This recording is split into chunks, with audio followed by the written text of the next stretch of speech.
Hey there, it's Aubrey Bracco from Survivor Co-Raw. Grab some giant clams, pick some mangoes, sit back and relax with Dwayne and Dave on Survivor Talk with D&D.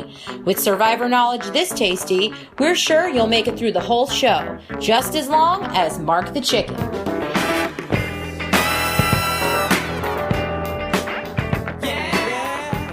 Welcome to Survivor Talk with D&D. I'm Dwayne. And I'm David. And we're just two best friends talking about the show we love, Survivor. So we want to thank you for listening and or watching. We're a family-friendly podcast, and we love you, our D&D community. You make the show great, so thanks for sticking with us. We wouldn't still be here if y'all weren't sticking with us. So, nope. Because we would just record it and no one would listen to it. That would be a waste of time. I think Gracie would still listen because she goes, "You got Aubrey?" I said, "Yeah, Dwayne." Talked to Aubrey and talked her into doing it. She goes, "Wow, I love our intro." Yeah. I asked her if she wanted to do a show with us preseason. She's like, "I'm a little Survivored out right now." Really? Yeah, we're not going to go into yeah, we're not going to talk about that. We might at the end do a little spoiler talk for some upcoming spoiler season. talk with D&D. See, the initials are perfect. They fit everything. I know. Every show that we start needs to be something with an S. Or Star Trek with D&D. Yeah, Star Trek. Speaking of that, we also have two other podcasts, Movie Talk with D&D and Stranger Things with D&D. So we have a lot of new movies on Movie Talk with D&D. And, of course, Stranger Things has 2 shows on it. Mm-hmm. So tonight we are listening to, reading, and responding to the thousands of emails we got about season 33. They are so excited.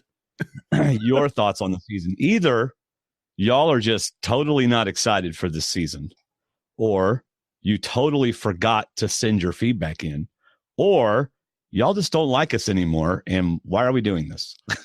Or there's a fourth. Everybody's too busy. Everybody's too busy, and they're just waiting for our podcast to get their fill of who these people are. We already did those. I think they're still too busy. I think it's because I upset everybody last week. How'd you do that? My stupid, horrible remark. I'm not even going to say it again because it was horrible, and I realized after I said it, I shouldn't have said it. Oh, you're just sneaky. Now you got people going back to listen to the last podcast in case they didn't, because they want to go find your sneaky remark. I don't know about that. You're getting slick. Anyway, we're going to talk about the cast of Survivor Millennials versus Gen X. And to help us do that will be Andy Baker later. And when he gets here, I'm going to play a special introduction that I made for him that is going to make Steve Helling jealous. Steve Helling will listen to our show. Steve Helling doesn't listen to our show. He just is on it every once in a while. He'll probably listen to this one because Andy's on it. No, I don't know if he will or not. I really don't think Steve listens to our show. And we're not going to say anything to him and see if he says anything about it. And he won't. He won't, man. Steve is great, and we love Steve. And I don't even know. No, Andy does listen to our show. Yeah, Andy does. Yeah. So, anyway, right here in our show notes, it says banter with Andy. But Andy's not here, so bantering. We're bantering about Andy and Steve. Yeah, we're bantering about Andy. Andy is very deeply involved in the Durham Warriors survival challenge. Mm-hmm. Right? And man, I hope I get to go to that next year. I might even apply. He's one of the architects, designers, evil geniuses, and he's got his own special tasks that only he does. And I'm not going to say what they are, but I can't tell you what they are. But why would you do that to us? Just to make you either apply or show up. No, it's neat. Working behind the scenes this season, I get to see what everybody does. Big Mike's got his special things, and John's got his things, and Andy's got his things. And so but why aren't you allowed to talk about them? I mean, it's not like it's top secret or something. Because if you knew what Andy's special things were, you might pay more attention to Andy. You never know. So I go, David, what is Andy's special things? And that's what I get. It's surely not finishing confessionals before 2 a.m. That's not one of his special things. Gosh. Oh, man. Let's talk about that. If you're watching live, which some of you already are. Welcome. Join the chat room. There's 3 of us in there right now. Join the chat room and join the conversation. It's funny. I was following, on Twitter, I follow some people. Back whenever I used to, obviously I follow some people. But back whenever I was watching Big Brother, I was a fan of the Big Brother, one of the Big Brother podcasts. And one of the ladies on there is Coletta. And she's like, we have 400 people in the chat room. And I was like, wow, we have 3. Yeah, but sometimes our chat room conversations are better than our podcast too. So join the chat room, STwDD.com/live. If you're listening to us later or watching us later, catch us on one of our live shows Thursday nights at 9 p.m. Eastern Daylight Time. I realize it's right in the middle of Thursday Night Football, which I think is absolutely stupid of us to do our show on Thursday night. But is that going to be every week? I didn't think they did it like every week. I thought it was only Thursday Night Football is a every week thing. It used to be like the end of the season or the beginning of the season. I thought now it's all every week. Monday Night Football, and Thursday Night Football. And we miss every single week because we're doing this. Yeah, but it's the Jets and the Bills. So, I mean, other than the Jets defense on my fantasy team. It's still, by the way, Dallas is going to kick your ever-loving butt this week. You think so? Yeah, Dallas and Washington. We're going to beat you so bad. You're going to go crawling to your friends and begging for something. Oh, this soundbite's going to come back so bad on you. Do you really think Washington will beat Dallas? Why not? Has Dallas won? Not. No, they got a backup quarterback who hadn't hardly played at all. Washington. Their backup quarterback is kicking butt. He's really good. All right. Anyway, keep talking. Go. We're stalling for Andy. If you like the show, click the thumbs up right there. Go ahead. Do it now. Go ahead. Awesome. Thank you. All right. Let's do some Survivor.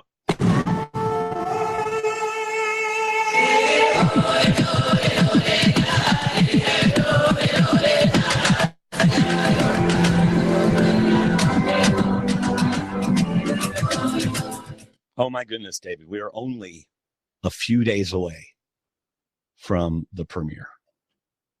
Oh, yeah. 6 days. Well, 6 days as of right now. Mm-hmm. But imagine if you're listening to this show on like Tuesday, it's tomorrow. Or if you're listening to it on Wednesday, it's tonight. Whoa.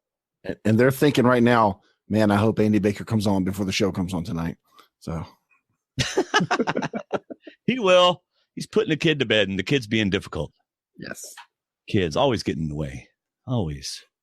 That's right. Anyway, we're going to young people with their kids. Do what? These young people with their kids. I mean, I know. What's up with that? Anyway, so we have a couple of listener feedback tonight. I cannot wait for the season, though, David. I really am looking forward to it. I like the fact that I don't know a lot of like twists and turns, and I haven't heard anything. CBS hasn't really come out and go, we're going to hide idols in people's clothes or anything like they did last season. So it'll be kind of fresh. Although the preview that I posted that Jeff Pittman ripped off of TV and told me I could post to our YouTube page, on our YouTube channel, showed some of the typhoon. I haven't seen it yet. No, I saw your post, but I haven't watched the clip yet. Really? You didn't watch it? No, I usually don't check out half the stuff you post. So I just. Well, what do you do? Work? Yeah. In fact, this month is my month to travel to all the clinics. So yeah, I don't get to sit at my desk and just watch videos all day and post things from our friends. Well, I don't get to either, but I did have time to do that one. All right. Our first feedback is from Faith. Gotta have faith, faith, faith. You gotta have faith, faith, faith. Baby! Faith turned a feedback in today. We're gonna read it now today. All right. Here we go. Hey, guys. I missed D&D this summer until she heard me sing, and then she doesn't. This is how we are at 2 a.m. when we're trying to play cards, and Dwayne starts singing. Oh, Oh, man. Oh, I found some old video. Remember whenever we were playing cards and you laughed so hard you started bleeding out of your nose? Oh, yes. And you were like going over the sink and we were still laughing at you. It was great. It was awesome. Oh, you were laughing and filming. Oh, yeah, it was. Yeah, I've missed D&D this summer. I don't know if I should read this next line. I did listen to a few of your other podcasts, but it's not the same. Yeah, it's different guys. Thank you for recommending our other ones. Anyway, on to my feedback, she says. Yeah, don't put that in the iTunes review. Yeah, I listen to the movie podcast, but they're not like the Survivor podcast, so don't listen to any more of these. Yeah, they're not as good. That's like, I dated your sister, but she wasn't as good as you. Or something. I don't know.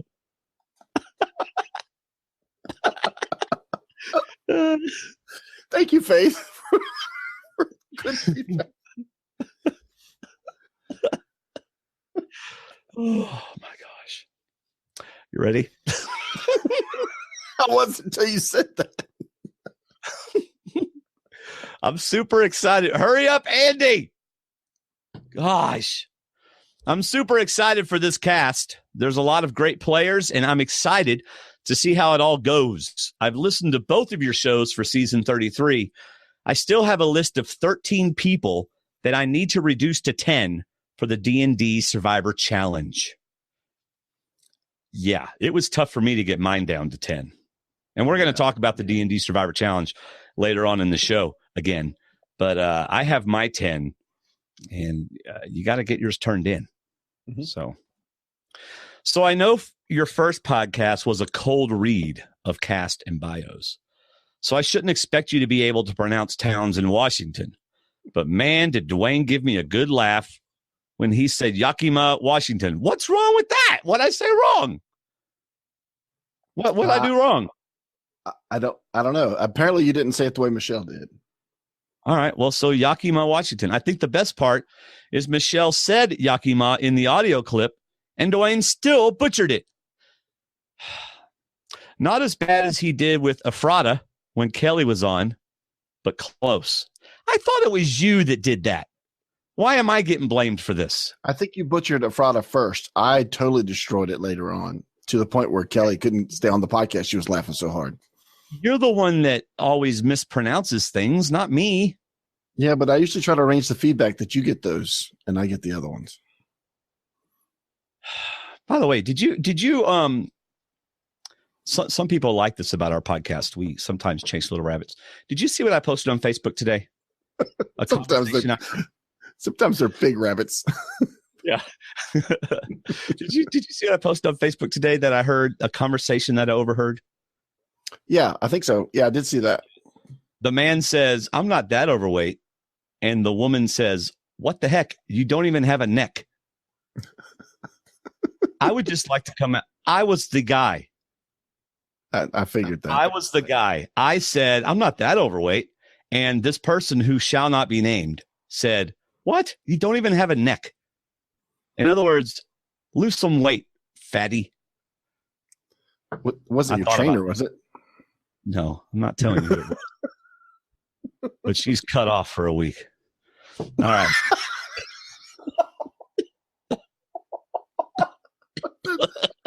That's a short list. That's a very short list. So, yes. I told her she was cut off for a week and she went and had a party. Yes. That's wrong. All right. Dwayne still butchered it. Not as bad as he did Ephrata when Kelly was on, but close. I debated doing a list of Washington towns to get a few laughs, but I'm guessing most people wouldn't find it funny. So here's just two. Oh, great. Actually, really? there are some videos on YouTube of people pronouncing town names, trying to guess if they're real names or not. So they are pretty funny. So this should be pretty funny. All right. Well, Faith needs to learn to add space in her emails, or you need to learn to add space whenever you make the document, because the answers are right down there if I wanted to look at them.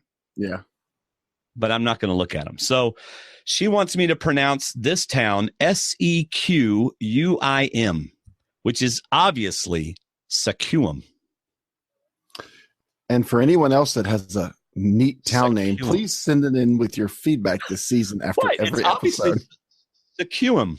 I would think Sequim. Sequim? Like Requiem? Yeah, like Requiem. Yeah. Sequim or Requiem? The answer is Squim.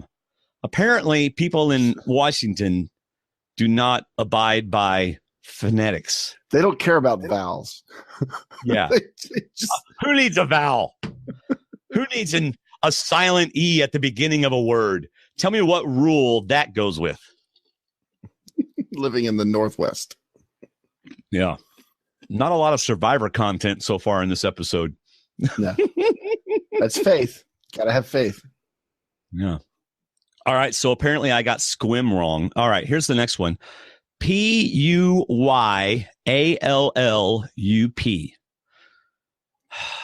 Okay. Based on the fact that they don't pronounce all their vowels, I'm going to say Puyallup.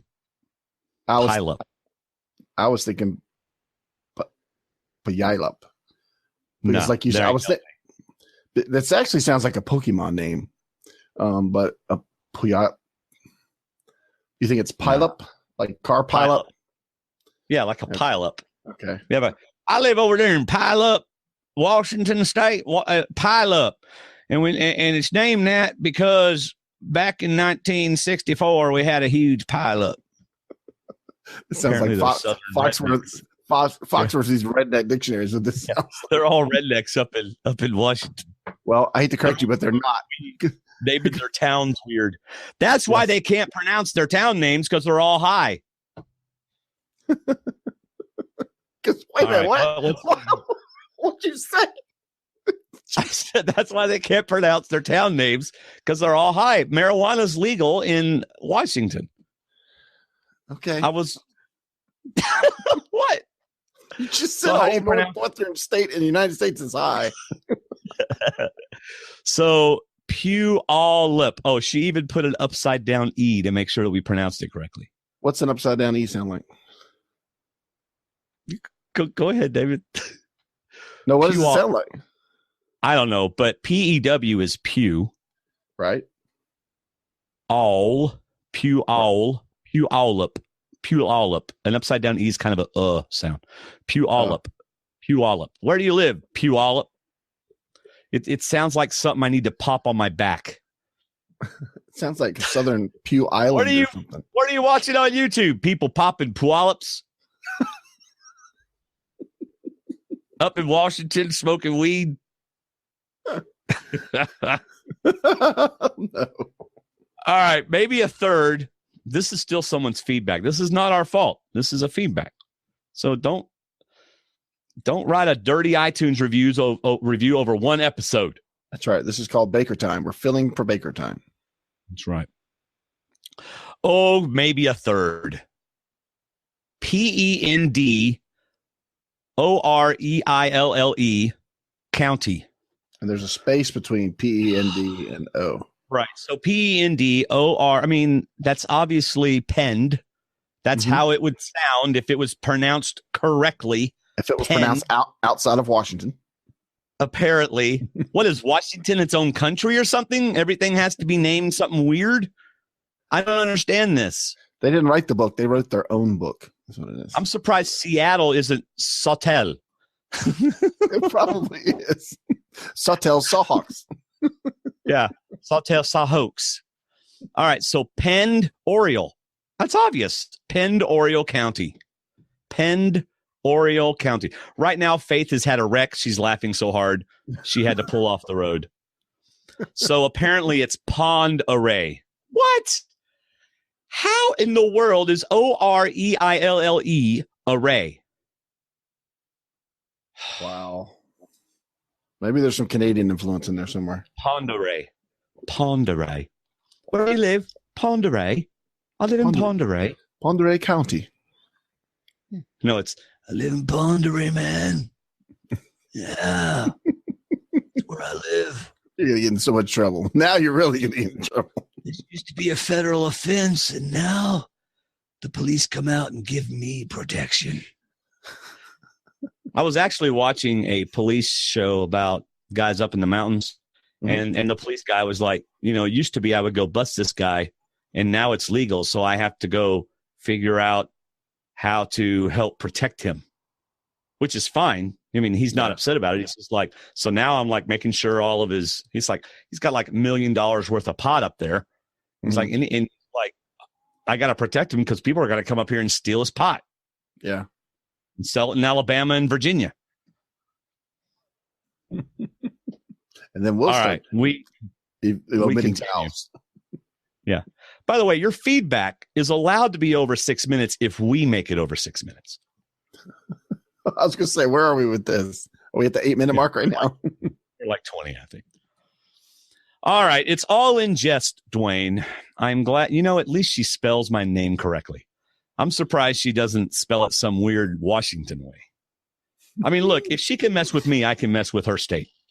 There you go. Right?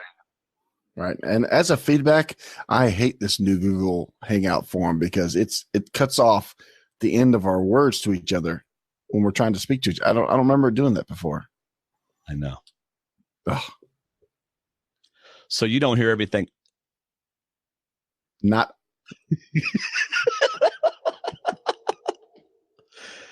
All right.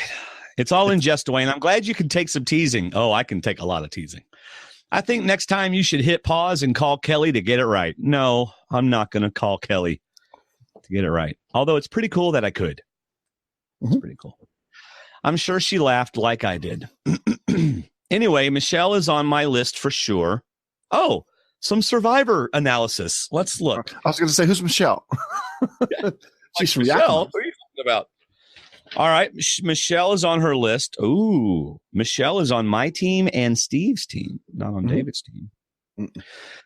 Michelle's on our list for sure. I like Brett a lot. Brett is also on my team. You are a very smart woman, Faith. And after that, I'm not sure. Wow. Up above, she said she had a list of 13. Yeah, where's the 13? Now she says, oh, well, I guess I'll just pick and hope I do well. Love the show, Faith. P.S. Go Hawks. That's right. Go Chicago Blackhawks. Way to go. Oh, yeah. I'm sure that's what she meant. Yeah. I'm sure the next one will be an audio feedback from Faith, and she will set the record straight. I'm sure she will. By the way, you need to text Andy and tell him we have one more feedback, and he needs to get on the air because we're going to run out of things to talk about.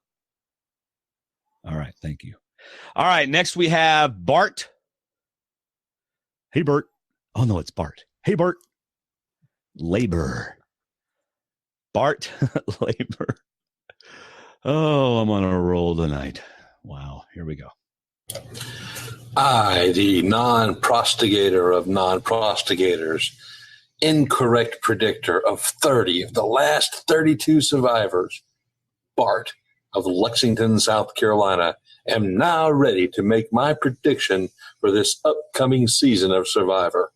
I humbly submit my incorrect record as proof of my inability to correctly predict the winner of any Survivor season. This season, I incorrectly predict that Fiji will win Survivor. I won't bore you with my reasons. Actually, I just drew that name out of a hat. You'll just have to trust that my imperfect instincts are once again dead wrong. That was short. Are you there, David? Yeah, I was going to say, I was waiting for you to pop back on the screen. Hold on. Okay, here we are. David's running back from the bathroom. All right. Actually, I don't think his pick is all that bad. I mean, I don't either. I think Figgy has a chance. She's on my team. Yeah. Figgy followed us on Twitter. So we like Figgy. Oh, yeah. Yeah. If you are a current survivor, follow us at survivor_. Who knows? Gotcha. She could certainly pull off another Michelle season. You never know. Yeah. So, Bart, you got a good voice there, buddy. You ought to pursue some voiceover work. I think he actually is. So Tina in our chat room says Dwayne and David are looking good this year. Tina is such a flirt. Tina, watch the video. Don't just listen to the audio. Watch the video. Tina is such a flirt. Let's see. Kirk says, hey, you ask Kelly how to say these names. I'm not going to do that right now. Dwayne, I heard that the season premiere of Survivor has something it has never happened before. Well, yeah, it has the cyclone. Right. Is it in the first episode or in the second? Whoa, Tina. Woo.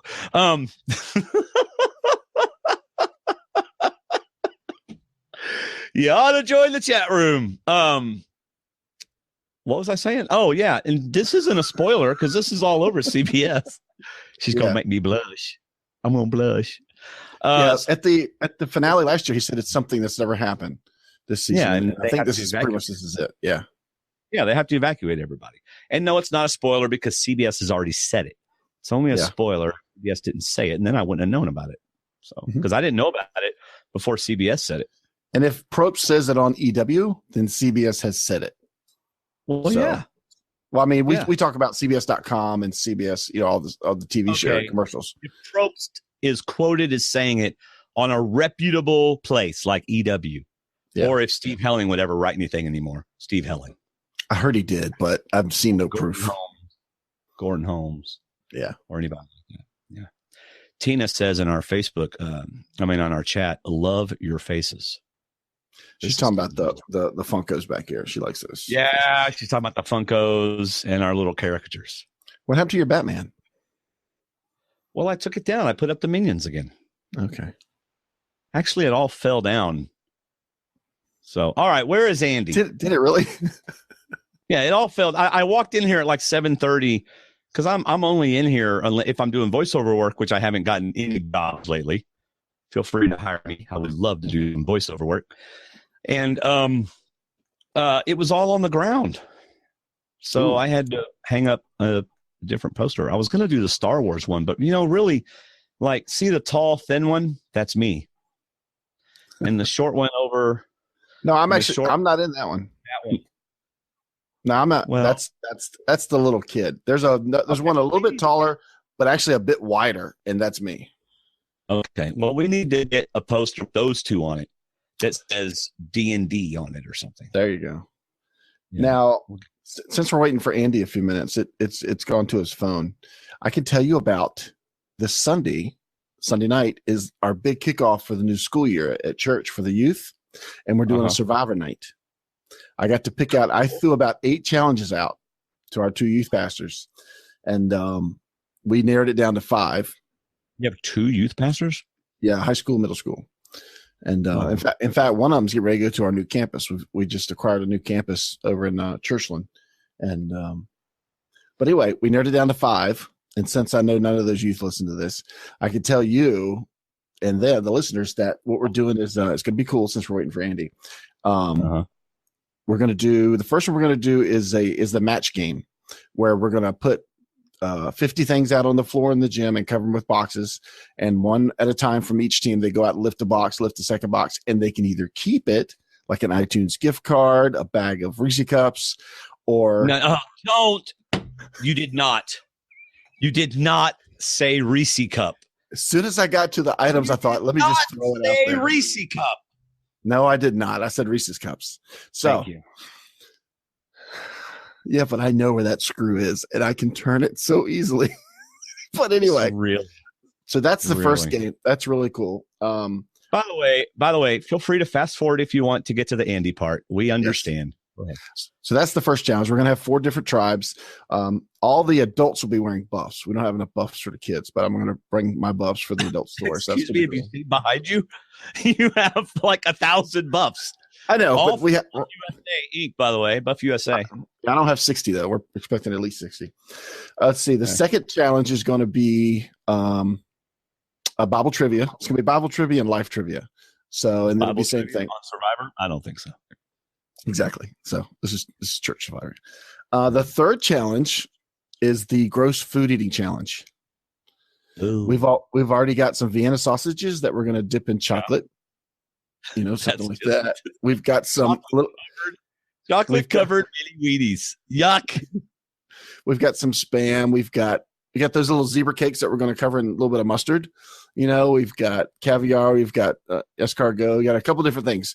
But I told him today, me and the pastors met today to talk about this. I said, look, the very last thing in the Gross Food Challenge is going to be a smoothie, a Survivor smoothie. And I'm going to bring my blender, and one item at a time, we're going to show the kids what we're putting in the smoothie. That's horrible. And each tribe is going to get to be able to pick their one youth that they want to come do it. But they're just, it's just going to be about so tall. So that'll be fun. Yeah. I can't wait for that. I'm telling Terry this, and she's laughing her head off seeing these kids throw up. There'll be big trash cans everywhere for the kids to throw up. And then we're going to go outside, and we're going to do the mud challenge that they did. And go ahead. While we're still on the food challenge, can I tell you a challenge I did once with a bunch of students? We did a peach contest, so a peach eating contest. So what it was is I had a bracket of like 8 people on each side, and in order to win, you had those peach halves, you get in a can. Yeah, they're all in like syrup, sugary syrup. Yes, you have your hands behind your back, and you have to suck up the peach and eat it and swallow it, right? And so like first round, you're doing like 2 in order to win. And then if you make it, then you have to do 3 in order to win. So that was 4 down to 2. And then the challenge, you got to do like 5. So the girl who won left and threw up because she'd eaten so many peaches. But it was so much fun. All right, go ahead. But can't believe you can tell us. You just reminded me that he's coming momentarily. He is moments away. About keeping their hands behind their back. I forgot about that. So anyway, so that's the food challenge. And then let's see. Then we're going outside to do the mud challenge that they did in Brains, Brawn, and Beauty, where you got to run to the end of a kiddie pool. There's going to be a bunch of topsoil and water. They got to pick up mud and carry it down to the other end. And then we're going to do a water challenge in a similar way, where we're going to fill coffee cups and poke holes in them like they did in A Worlds Apart. And they're going to have to plug as many holes as they can and carry the water across the field and try to fill up a bucket. So we're going to do all those. It's going to be fun. A lot of mud, a lot of water, a lot of fun. Right. Sounds like it. It is. I'm excited. And they're going to, it's neat. The guys were there tonight making big dice to use for the trivia, where they can choose 1 through 4 or true, false. So it's going to be fun. Be probes? Moi. They offered to let me do it. They did. They said, you can do it. I said, I'll do it. I said, I thought I was doing it. No, I said, I'll be happy to do it. Yeah, you were like, I am doing it. I am. You're like, I'm 3 times the man Probst is. Maybe. It's possible. David in the chat room says, guys, if the topic happens to turn to the DWSC, could you please ask Andy what advice he has for 40-something male Caucasian superfans who are going to apply and want to actually get selected from the vast pool of similar applicants? I'm sure Andy will tell you a blanket answer. But we will ask him. Becky says, we never did anything that fun in my youth group. Well, you needed a different youth group. Yeah. Man, I love, like, tomorrow I'm doing chapel for the like 3rd through or 2nd through 5th graders. Man, we are going to have a blast. We're going to do the whole, the king, the parable of the king who was taking care of all of his debts. And this guy come up to him and he owed him like a year's worth of salary. And the king says, and you need to pay me or you're going to go to prison. Yeah. And the guy goes, please don't make me pay you. And he goes, okay, you're forgiven. Then the guy goes out and finds somebody that owes him like a day's wage and puts the guy in prison for not paying him. And then the king brings the guy back and he like kills his entire family for not, for doing that. And I don't think he kills them, but he puts them all in jail. So, it's about, God's forgiving you, so you should forgive others, type of thing. But what I do is I like bring the kids up and I say, okay, you are the king. Right. And then I make them all play their parts. It's a lot of fun.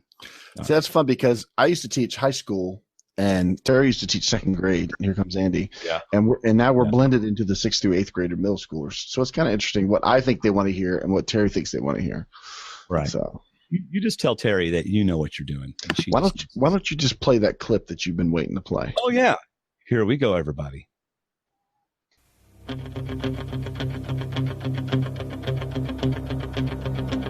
Ladies and gentlemen, our special guest tonight on D&D, the one and only Survivor Genius, Andy the Bomb Baker. Oh my gosh. Welcome to the show, Andy Baker. I think that made the top 10 of moments of my life. And I don't know if that said something awesome about you or something horrible about me. I don't know. Wow. Well, I'm so sorry you had such a rough night. Oh, All of our listeners thanking God above that you are finally here. Well, how'd the feedback go? Well, one of them was pretty much making fun of me for not being able to pronounce Washington towns, states. It's not my fault. People in Washington do not know phonetics. It's not my fault. And then, the other one was Bart Labor, and he spoke very eloquently and predicted Fiji would win. Fiji, not a bad choice. Yeah. So, by the way, just really quick, Becky, I'm very sorry, and I hope you don't still go to a strict independent Baptist church. I really do. So, all right. And he's like, Baker. what have y'all been talking about? Well, Andy, at least, unlike Steve, Andy listens to our show. Not every week, I don't know, but he does listen to our show. So he'll probably hear the first part of our show and know what I was talking about. I will, absolutely. Yeah. By the way, I have to commend you on not only is your video feed amazing, but I'm liking all this new equipment you got going on over there. My Lord, you got all legit on me. Who, David? No, you got the big old microphone right there. Like, that's super duper right there. Yeah, he said if he That's right. can't sound professional, he's at least going to look professional. That's right. That's right. Oh, no. Well, I'm trying to get those voiceover gigs, so, and no one's hiring me. So That's why he looks so good, because he's trying to get the voice gigs. That's right. yeah, but look at David's. Look at David's. I'm going to put it up on David's screen so everybody can see David even while we're talking. Look at that. That is an amazing backdrop. He's got an actual Survivor tarp from what season? Panama? Yeah. From Panama. Got an actual tarp. It's signed, like Sierra signed it like 4 times. It's got a lot of signatures on it. Thanks to Suri signed it. Yeah, Suri. Who sent that to us? Was that Louise Craven? Is that who it was? Oh gosh. Oh, we're gonna be in trouble for not remembering. I'm about to send it back. Well, see, Yeah, the way thing to go. is, anybody, I mean, once you meet John Batea and you see the stuff he has, really nobody's collection measures up. Like, I mean, Yeah.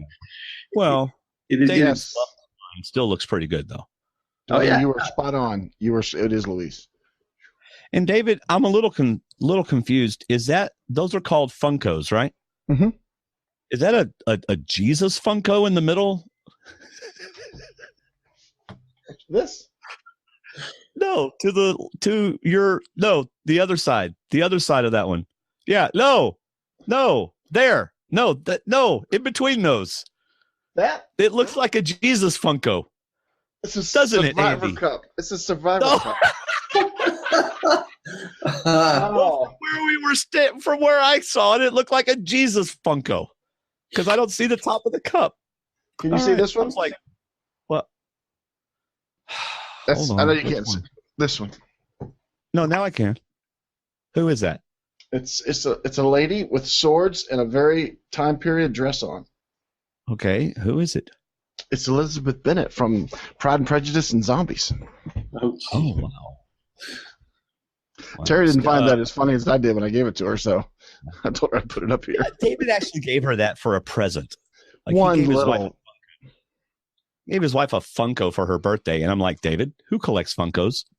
Me. Does your wife have any Funkos? No.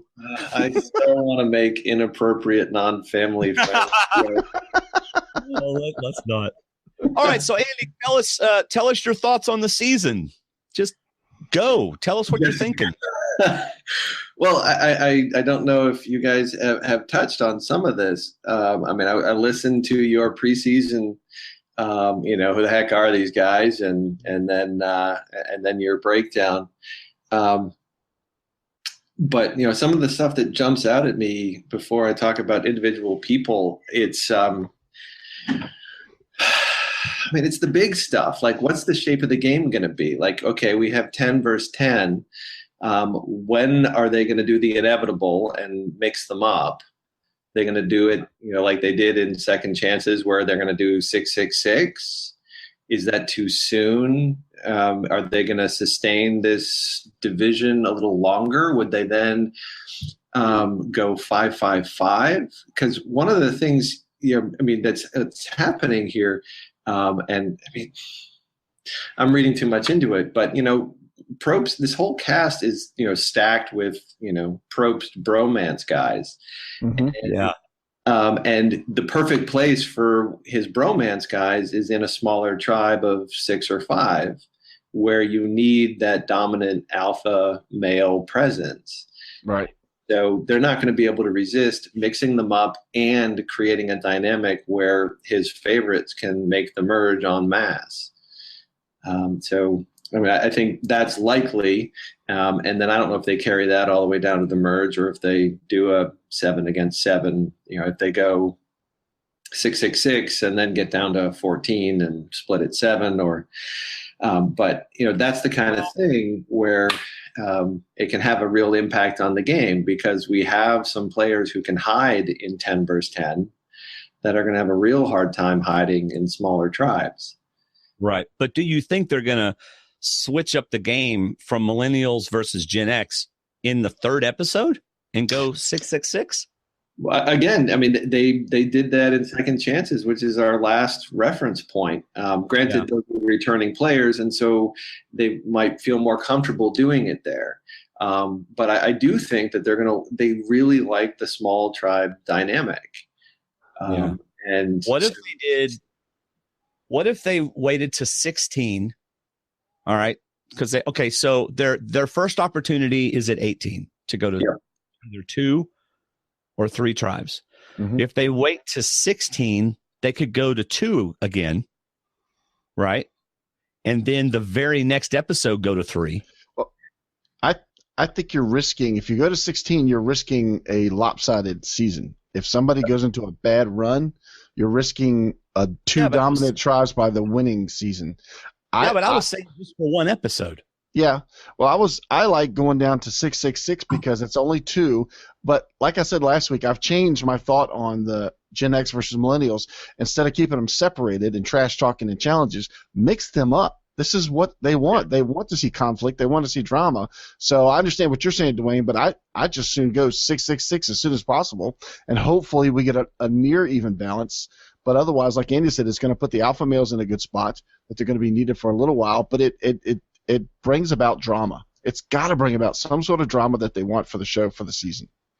Yeah, it comes down to, and I'm sure they have it, they planned it out and laid it out, how long they want to sustain, being able to talk about Gen X versus Millennials, and how much Probst is on board with stoking those fires. And, I might be in a minority, but I do think that, a big thing like 6-6-6 or 5-5-5v5v5, that's probably chosen. But the ability to merge at different points, they can be flexible with these things. And David, you can speak to this as well. When you're in production on the other side of it, you start to see there are certain things you kind of have to lock into, but other things you can play it by ear. Mm-hmm. Based on what's going on in the game. Not that you're trying to play favorites, but I was listening to the DWAC podcast you guys did with John and Mike, and I'm still very sorry that I missed that one. But they were talking about the flow chart that we had for the placing of immunity idols. That's the kind of thing, like, it depends on what's going on, how many we might use. I was going to ask about that. So I wonder if they have a couple of options in play depending on what happens. So if they are planning to go 5-5-5, so they're planning to wait 5 episodes, but one of the teams is like just blowing away the other team, then they change it up. Yeah, and I think we've seen examples in the past. The one that first comes to mind is in One World. They did a swap where they just egg smashed, and it was totally random.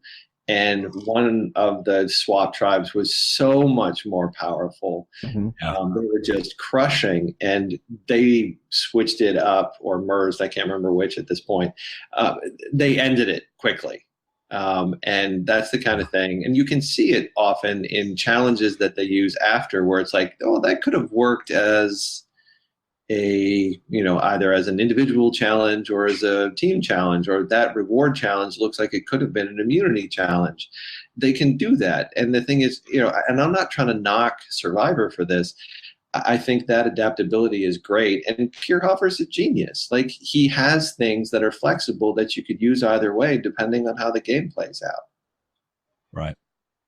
That's what Durham did last year, where y'all switched Saturday and Friday. For the most part, a lot of the rewards were in immunity, and some of their immunities were rewards. So we were watching that. You see the challenges, and you're like, well, we can repurpose this, and we can find a way to turn what was an individual challenge into a relay, and that stuff's fun. So, go ahead. I would think they would be proactive and say, let's plan an early swap or early change up, and if things go well, we can hold off for a later swap. I would think they would do the other way, Dwayne. Instead of holding off and possibly having to change earlier, they plan to change early and then possibly wait if they want to let it go a little bit further. If it goes 1-1, the first 2 episodes, I mean, sure, you can wait a little bit longer. But if it goes 2-0, then I think you got to switch something. Well, honestly, once you establish Millennials versus Gen X, that's going to kind of play, as we've seen recent years, that's going to kind of stick around throughout the season. I mean, there'll be a couple of people that connect with others, but there's going to be a general sense of Millennials versus Gen X, and some are going to really stick with that, no matter what they do. Yeah, well, and I think, I wish I could. Paul Ferrucci, I think I'm saying his name right. Maybe I'm not. Writes over at True Dark Times, talks about social psychology stuff, and it's the issue of priming. And there's a lot of priming going on in this season, where players are being primed to think of everything in terms of Millennials versus Gen X, and it's not only how they see themselves, but how they see their tribe and how they see the other people. And that language is going to appear throughout the whole thing, and you're going to have young versus old. But I mean, you look at the spread of ages, and really, there's at least one person on each tribe is probably better suited to be in the other tribe, but their age kind of puts them in to where they are. But the people at the far ends of it, they're the ones who are going to really embrace this whole thing. Like, Paul is going to be all about those young whippersnappers who get trophies for everything, and the real young millennial types will be talking about those old fogies who don't know anything. It's just putting a different name on what we see every season anyway. Right. Yeah, I think that's a good point, because I was thinking that when you started saying that, in that it was smart of them to give them such a title or a theme for their tribes, and that it's not just One World, men versus women, the old story of men versus women. It's a generation versus another generation. You are that, and Probst is going to reinforce that at every challenge and every opportunity, that you are that generation and they're that generation. So once you mingle, you're still representing that generation. You're not just representing a gender or a country. You're representing a group of people that's specific in age, and it's your people. So yeah, I think it's a mentally programmed theme they're going to be carrying with them throughout the whole thing. Like Dwayne said, all the way to the end, it's going to still be Millennial and Gen X. So yeah. Plus, Probst isn't going to, stop saying it either. He's not going to let him forget it. That's right. No. We put a lot of money into this. Particularly, I think he's going to like it in the sense that I personally think, I look at this cast up and down, and I just think the Millennials are pretty stacked, and you're going to see some of these young kids, embracing the theme, and I suspect that there's going to be a fair bit of late game dominance by one tribe, and I have a feeling it's going to be Millennials. Yeah, in my D&D Survivor Challenge team, I have 6 Millennials and 4 Gen Xers. Yeah, and it makes It makes complete sense. Like, I mean, again, looking up and down when I was first making some sort of sense of tiers, I was just like, wow. All of these Gen Xers are dropping like flies. I keep leaning over to the millennial side. So, okay, so you talked about that. Is there another aspect of the season that you're wanting to bring up? There's two more things. One, and I know you must have touched on it, but the aspect of religion.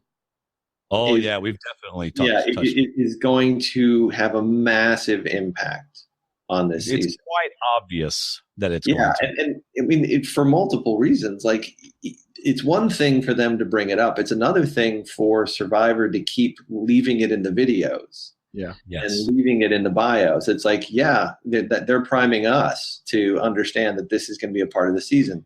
They don't really like dwelling on it too much. You know, obviously you had the whole coach thing in South Pacific. But I think there's going to be no way to escape it. And so they know that they're going to have to, some degree, embrace it. And whether it's a holdover from what a previous theme design might have been, or was, happenstance that so many of them are religious.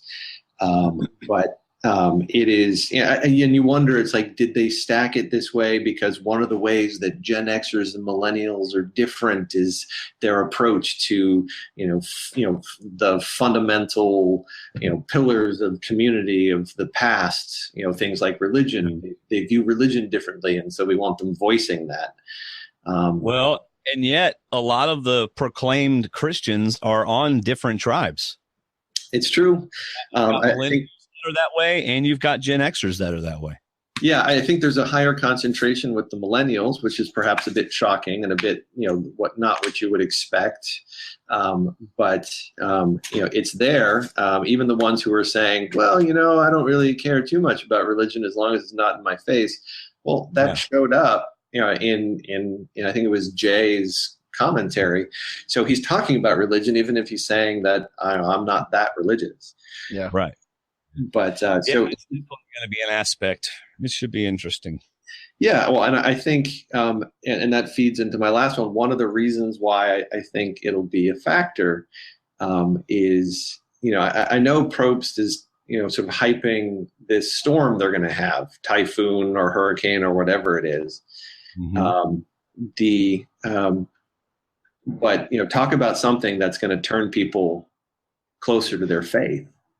Right. Being exposed to that and, going through one, heck of a weather-filled season.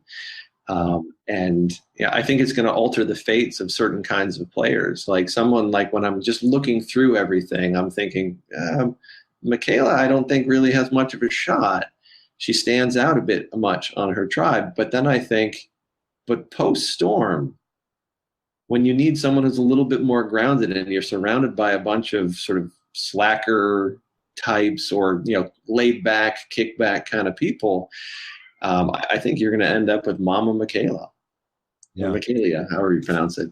Maybe that's what I got from the millennials as well. Is that I was asking Stephen Dwayne, who do you trust more? A guy that wants to go jump off a log?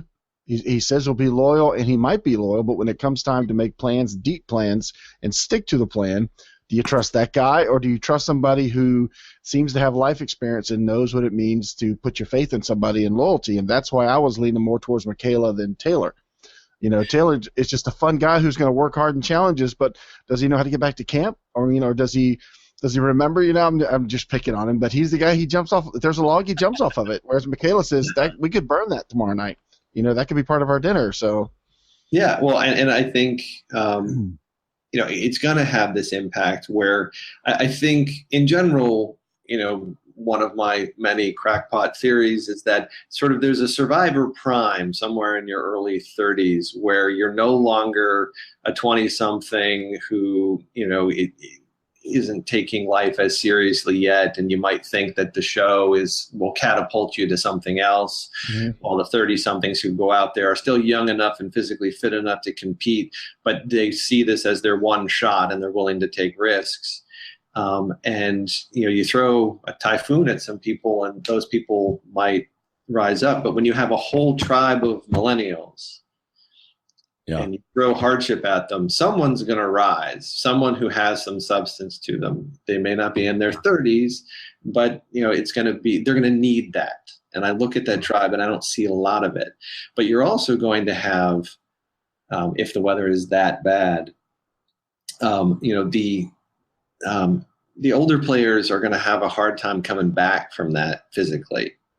Like, it just grinds us down a little bit faster. We're a little bit slower. We're a little bit, it's harder to recover from that kind of stuff, but on a physical level. But I think the younger players will struggle on an emotional level. I'm sorry. I just want to add to what he just said. This is why we talked to @SurvivorGenius. That's his Twitter handle. Because who's going to keep that cord attached to the game when they're away from the island waiting for the storm to move away? Whether they're on lockdown or not or whatever, who on that millennial tribe is going to keep in game mode and keep attached to the game where some of these people are going to be watching the storm saying, wow, I can't believe. I mean, Probst even says, some of them responded like, this is cool. We're on a Survivor first and we're experiencing this. And I see people like Michaela and Zeke, two people I think are still going to be playing the game, still going to be thinking game and attached to the game. And because the way he was talking, he'll probably try to talk somebody into leaving while they're waiting for the storm to run out. Yeah. I like that thought about that. Who's going to come back different, and who's going to come back and rise, after this. And I think about who's still going to be connected to the game. Who's going to have that line still to the beach, thinking about the game and what they got to do when they get back, and who's just going to say, "Wow, that was cool. All right, here we go. It's time. Game on. First pitch is coming back out again. Or who's going to be still thinking as they're standing to the side." Yeah, well, absolutely. Go ahead, Andy. Yeah, no, I was just saying that's absolutely true, and that it's everything is game. We hear that over and over again. Everything is game, even something that is seemingly taking you out of the game. That's game. How do you react to it? How do people around you react to it? How do you make them feel about how they're reacting to it? Like, there are subtle ways where you can encourage people to, be okay with not going all out because it just hurt a little too much, and other people who you will bolster because you need them and you want them around, and it'll be fascinating to see who's got a clear mind after what I don't want to diminish it. Like, I'm sure what they go through is hard. I'm sure that everyone has genuine reactions, and it's okay to have those genuine reactions, but then you have to take that step back and say, okay, what am I going to do with these genuine reactions? Because the game's on. Right. So Probst said that the millennials as a group, so, anytime you make a general statement, there's some that don't fit into that statement, right? Yeah. Right. So he said the millennials tended to react like cool, just like David just said, it's a Survivor first, this is party time, fun stuff. Where the Gen Xers as a group tended to be more, this is serious, this could, they took it completely differently.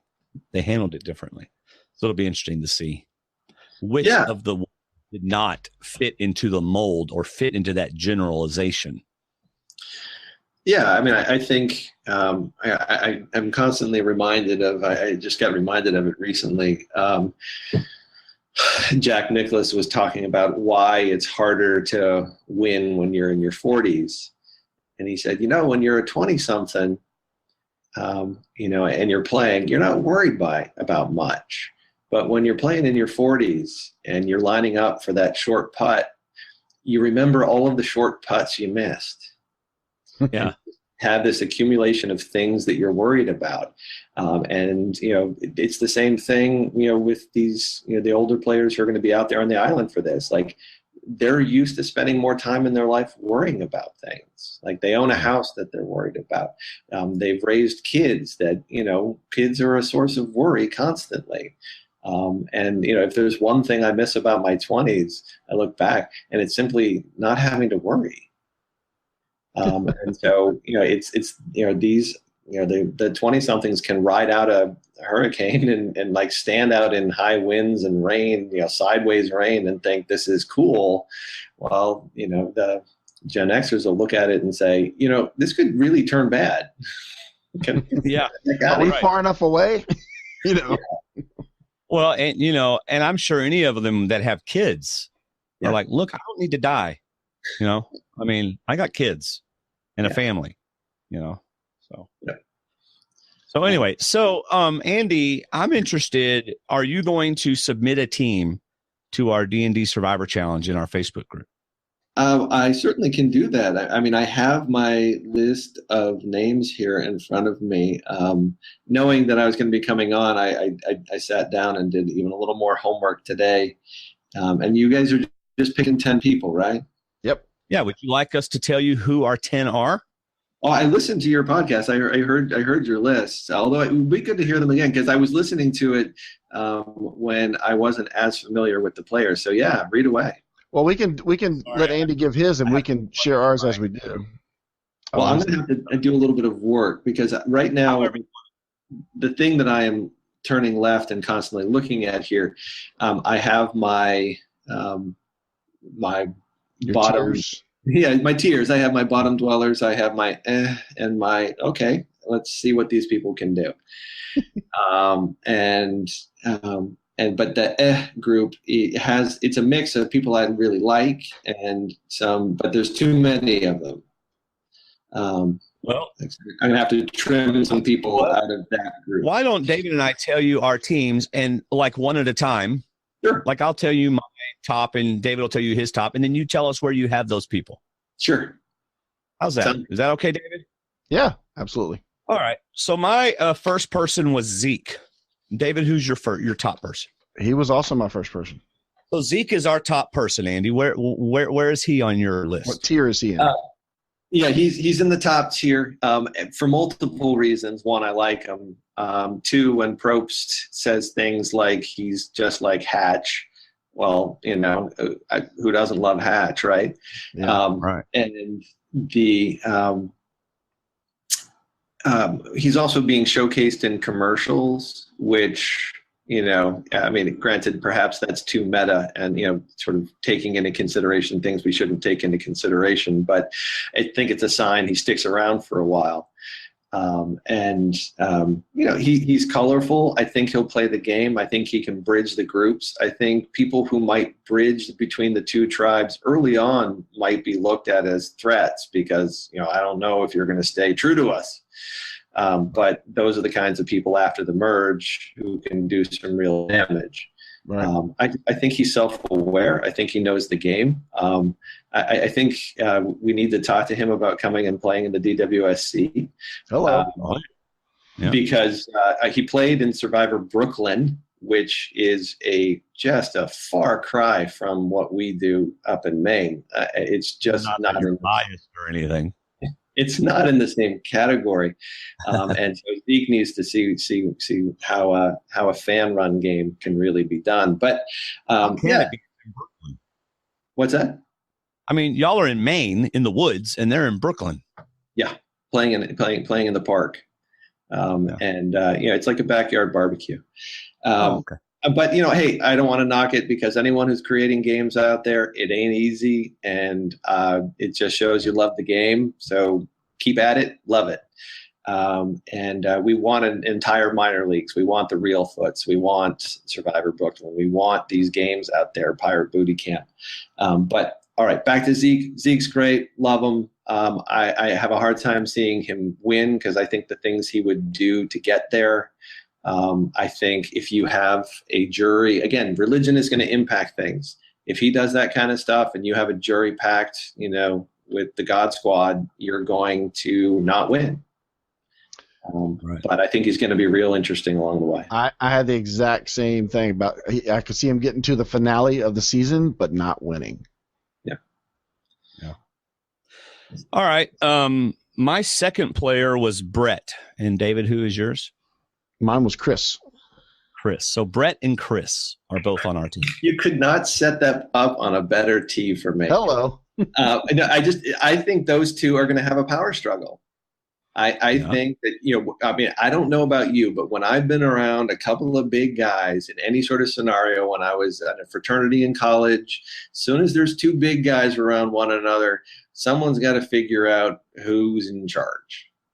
Right. And I look at those two, and I mean, I like Brett because he's got the improv thing. He's the cop, right? Mm-hmm. And I really like, he's self-aware. I think he's charming. I think Chris is more intense. But I suspect that Chris wins that power battle. Yeah.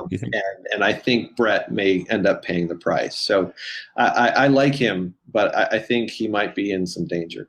That's why I had Chris and I had Brett going before the merge, for that very reason, the alpha male struggle. That it's gonna, those, I just saw those, they're both huge. And Paul is too, for that matter. But I could see Paul taking a step back from those two if those two start to lock horns at some point. And Brett seems to have this sense of humor, which is very attractive. But at the same time, like you said, Chris seems pretty intense. And I don't know. Yeah. To me, I had to choose one or the other. I didn't feel like I could take both. Yeah, and I have both on my team, and I'm wondering if I made a mistake or not. I mean, it makes sense. I mean, Chris is in my top tier, just because I needed a Gen Xer who I thought would stick around. I still think he's your prototypical, if they're down in numbers, as I expect they will be, he'll be a merge boot or just before the merge because they know the merge is coming. But I just think he'll, have a measure of control in the game. And if they go to smaller tribes, I think he'll have a safe spot there. But as we head to the individual game, he's in a world of hurt if he doesn't have the numbers. Yeah, I got him second because I think for points in the game he'll do well, but I got him going shortly after the merge. Yeah, points in the D&D Survivor Challenge. Yes. Got it. So my next person, my number 3 is Mari Takahashi. And David, who is your number 3? It was Michaela. Michaela. And I believe, I do not have Michaela on my team, and David does not have Mari on his team. I'm going to side with David on the Mari thing. Of course. Well, see, the thing is, I mean, one of my, again, bazillion crackpot theories. I mean, when you go into a season, you have to look at people as individuals, and then you have to look at what tribe they ended up in. I would bet on someone like Mari in most seasons, depending on what the mix was. But I think she's got the competitive drive. I think she's got the talent. I think she's charming. I think she's all of these great and wonderful things. I'd love to sit down and just talk with this person. She fascinates me. But I think she's going to, I look at her tribe, and I just think that she's going to stand out, not because of age, but like you have all of these people who are going to be sort of laid back, fun loving. I mean, I look at people like Figgy or Hannah or Jay and Taylor, and even Zeke early on is going to be playing the, keep it light, keep it fun card. And I just think she is going to come across as intense and highly competitive. And wanting to strategize. And like we saw in San Juan del Sur, someone like your good friend Kelly Wentworth, when you're surrounded by people who don't want to strategize or don't want to come across that way, they target the people who are. And so you might get Wentworth. At least that's how I see it. And I actually think, and I'll guess I'll hear if I can't remember if he's on your list, but I think Adam's going to fall into that same category, but we'll get to him when you guys bring him up. Mm-hmm. As for Michaela, I mean, I've shaped this whole theory around her. As soon as I heard because Probst talked about it, I'm not spoiling anything. He talked about how the weather hits in that first episode. Mm-hmm. I originally had her slated for not doing incredibly well because, she was calling herself, opinionated, and she's got these multiple, personalities to her. And, but I just think when the storm hits, she's more grounded. She's been through more. I think she's going to respond better to all of that. I think they're going to see that strength in her. And I think she's going to call on, her faith, and the other people who have faith on that tribe are going to be attracted to that. And frankly, they're going to need a mom, and there's no other mom on that tribe. Mm-hmm. And so I have her in my top category, solely because I think the game turns. I think, the heavens hand her an opportunity. And maybe so. So by the way, David, I have a proposition for you. You're going to want to switch players around, aren't you? No. I say each one of us gets one mulligan. No! We get to swap out one player. You chicken. Come on. I knew it was coming. His face is getting, Andy. No, Andy. Don't agree with him anymore. Please. No, I actually thought about this before the show. Can we each have one mulligan? I tell you what, we'll let the chat room decide. Let the chat room vote. Yes, mulligan or no mulligan? Well, we've got Becky and Tina in the chat room right now, and That's you fine. and me. Wait, I'm going to vote. I'm going to vote yes to the mulligan. Let's see what they say, and we'll update you. In other words, I want to be able to swap one of my team, one of my players, and David will also get to swap one of his players. And I know there's one that he wants to swap. Becky says yes. All we need is Tina. Come on, Tina. Look at this face. Yes!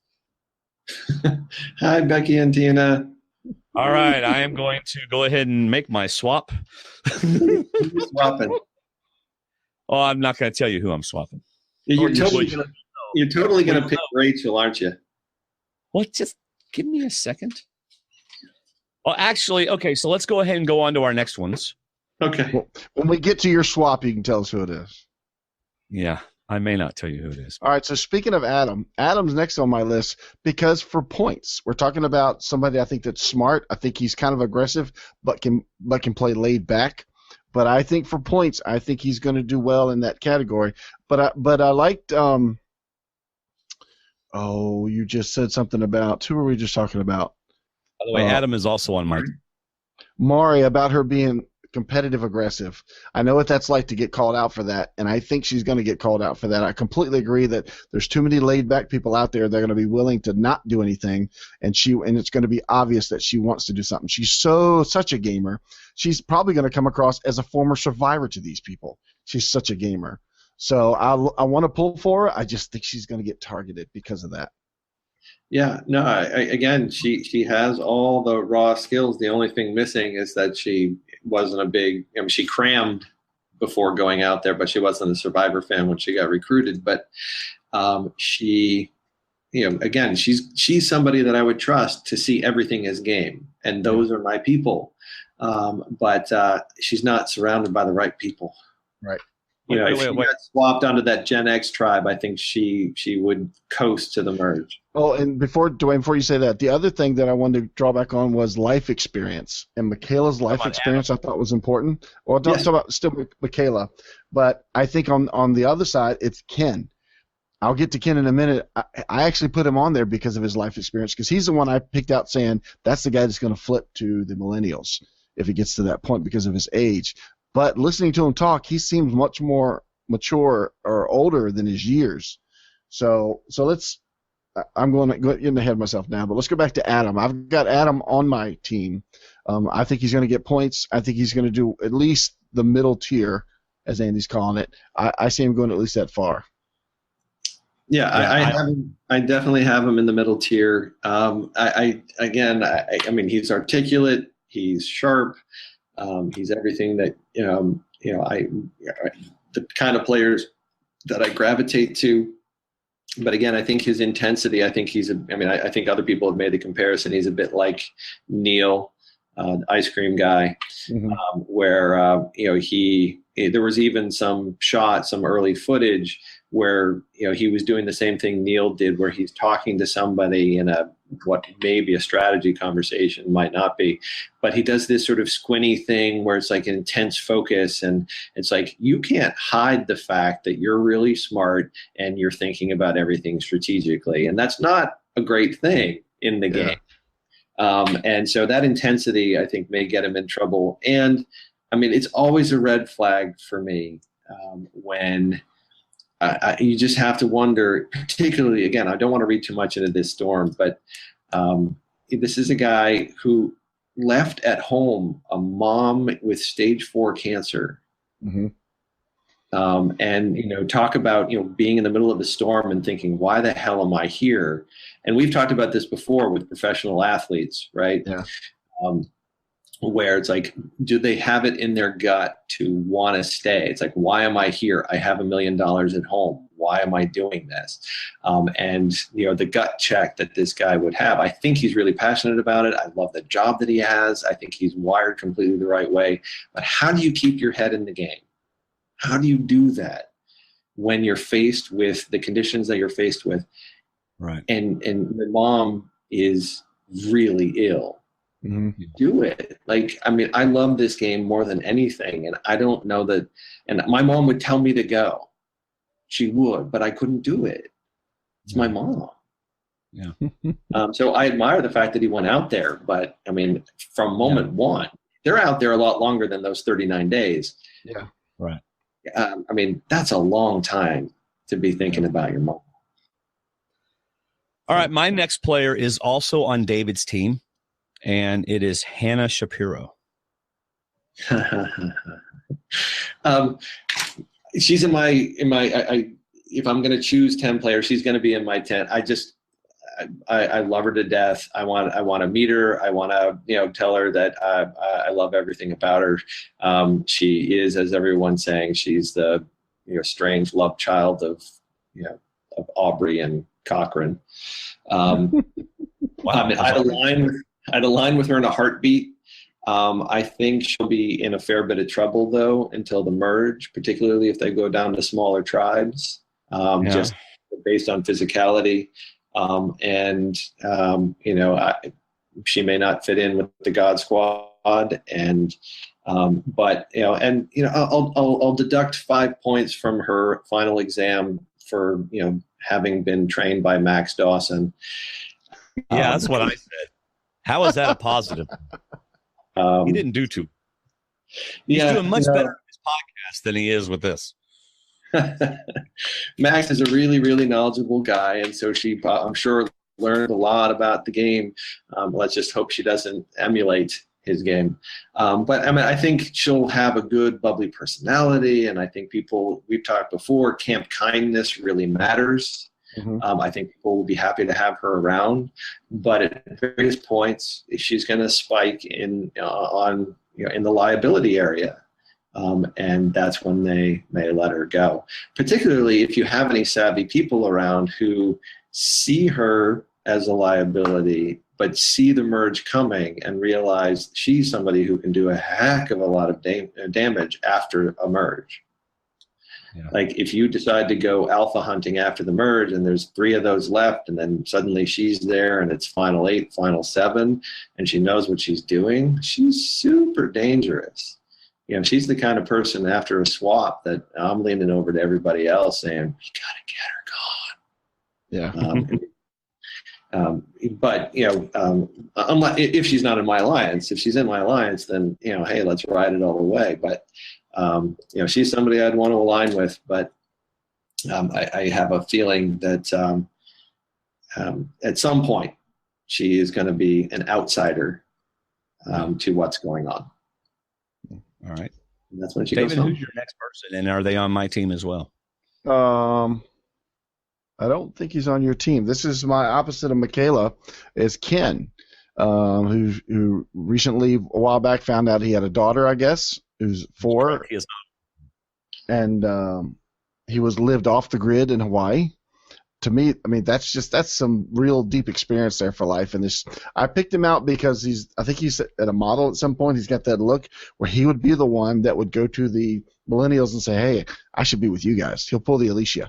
I should be with you guys. I'm on the wrong tribe, and he could blend in quickly, and that would be bad for the Gen X. He still might, but he just seems like he could fit in with a group. He's got the look, he's got the body to play the game. He just looks like he could fit in, and I think he's going to go further. My initial reaction was not, but now, because he could be a threat, but now I've got him in my middle tier group.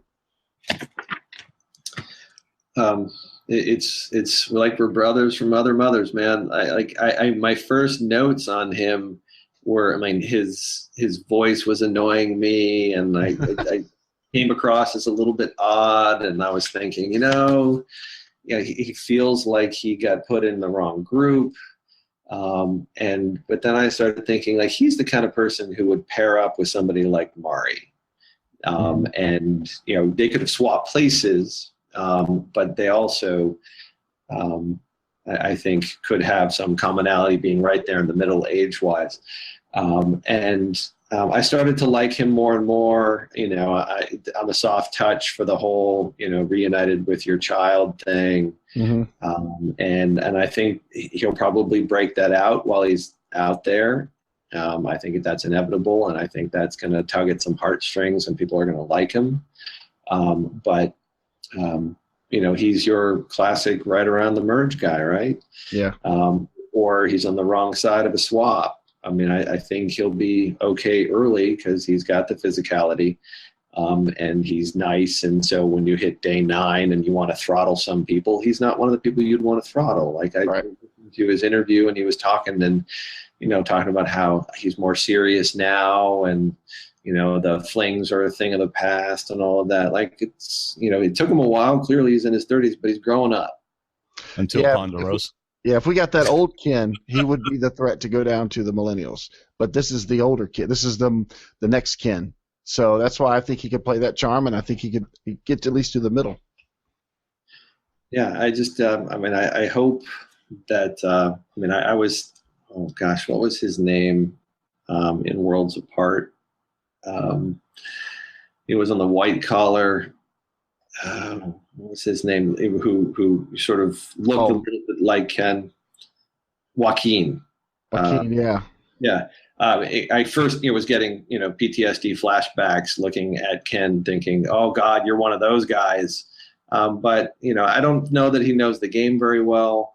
But I think he's got people skills. So we'll see how far that carries him.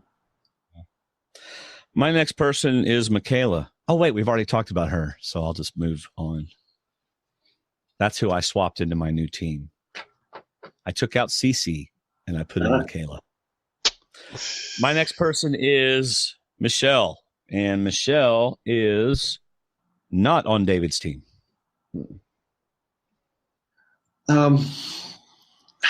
She is. I am so all over the map with her. She's charming. She's obviously lovely. But she, in the God Squad group that is going to be forming, she goes to some more extreme places with it, I think. She's a translator, right? Bible translator. Yeah, and I just think like people are going to be like, yes, we all have faith here, but your faith is starting to creep me out a little. Like it goes this extra step where I don't know. It just, there was something just a little bit off when she was talking. There were times when she was 100% normal, and then she's talking about flirting, and it's like, okay. But then she would say something, and it's just like, oh, if you're talking like that on the island, I think some people, might not connect with you if you talk that way. Okay. There's another person. Was it Michaela who said, or was it Michelle who said other people are going to be missing their families, but I'm not because... That was her. Was that Michelle? Yeah. Yep. And yeah, you're right. That might happen. But that said, like she is, if she's going to play the flirt card, I think she's, when we'll get to it when we bring up their names, but I think she's going to lose out, and her only obvious target's going to become Jay. But that's the wrong guy. And I think, she could float for a while. I mean, I think she's pretty non-threatening. I think she'll sort of play the loyalty card. I don't think anyone's ever going to think that, she's, for all of her talk about women being the downfall of men, I really don't think under the pressure she's going to do that. And so I think as long as people are happy to keep her around, I can see someone like, Michaela pulling her under her wing, with their commonality of faith. But, I mean, the thing I just come down to, I just don't think she's going to be a factor, whether she leaves early or leaves late. She'll kind of be there, and she'll go along until, the plans that other people are making turn against her. I think because when I was doing this, she's standing right beside Figgy in the picture I was looking at when I was pulling up the names, and I thought, all right, who's going to flirt better? And who's going to do better? And it's like I did one or the other, because I actually split my tribe. I think I might have subconsciously done it on purpose, but 5 and 5 from each tribe. But even the men and women, I think, are 5 and 5. But I just picked Figgy over Michelle. I like Michelle, but I just think who's going to do it on day 16? Who's going to be mean, or who's going to lie, or who's going to flirt and keep it up? And I just thought it would be Figgy more than Michelle. It's like one or the other. I didn't think they'd both be playing the same strategy that long. So that's why I went with Figgy instead of Michelle. Let's go ahead and talk about Figgy, unless you have something else to say about Michelle, Andy. No, that's a great transition to Figgy, because that's what I was going to talk about. Of our team. Figgy's next on my list, and she's on both of our teams. And she is in my top tier for all of the reasons David's talking about. I think she has the charm. I think she's going to win the flirt wars. I think she's going to pull in Taylor, which I think, both Michelle and Figgy are going to be interested in Taylor, because he's charming and, athletic and, sort of free-spirited. And I think you don't win a flirt war against Figgy. You don't. No. So I think that's going to leave Michelle high and dry to maybe flirt with Jay, but Jay's just a little off. And I think, that Figgy's just charming. And I think if the millennials go on a bit of a run, which I suspect they will, I think, she'll be charming enough that, even if she's, down in a 6 or 5 person tribe, that they won't be thinking about targeting her necessarily. And, I think she's going to end up being in a pretty good spot. All right. David, who's your next person? Next person is Sunday. Who is not on my team. She's not on your team. I don't know. Huh? Yes, I'm going to keep Sunday. Sunday the one you're going to keep? Okay. Mm-hmm. Have you decided? We'll go ahead. We'll talk about Sunday. She's not on mine.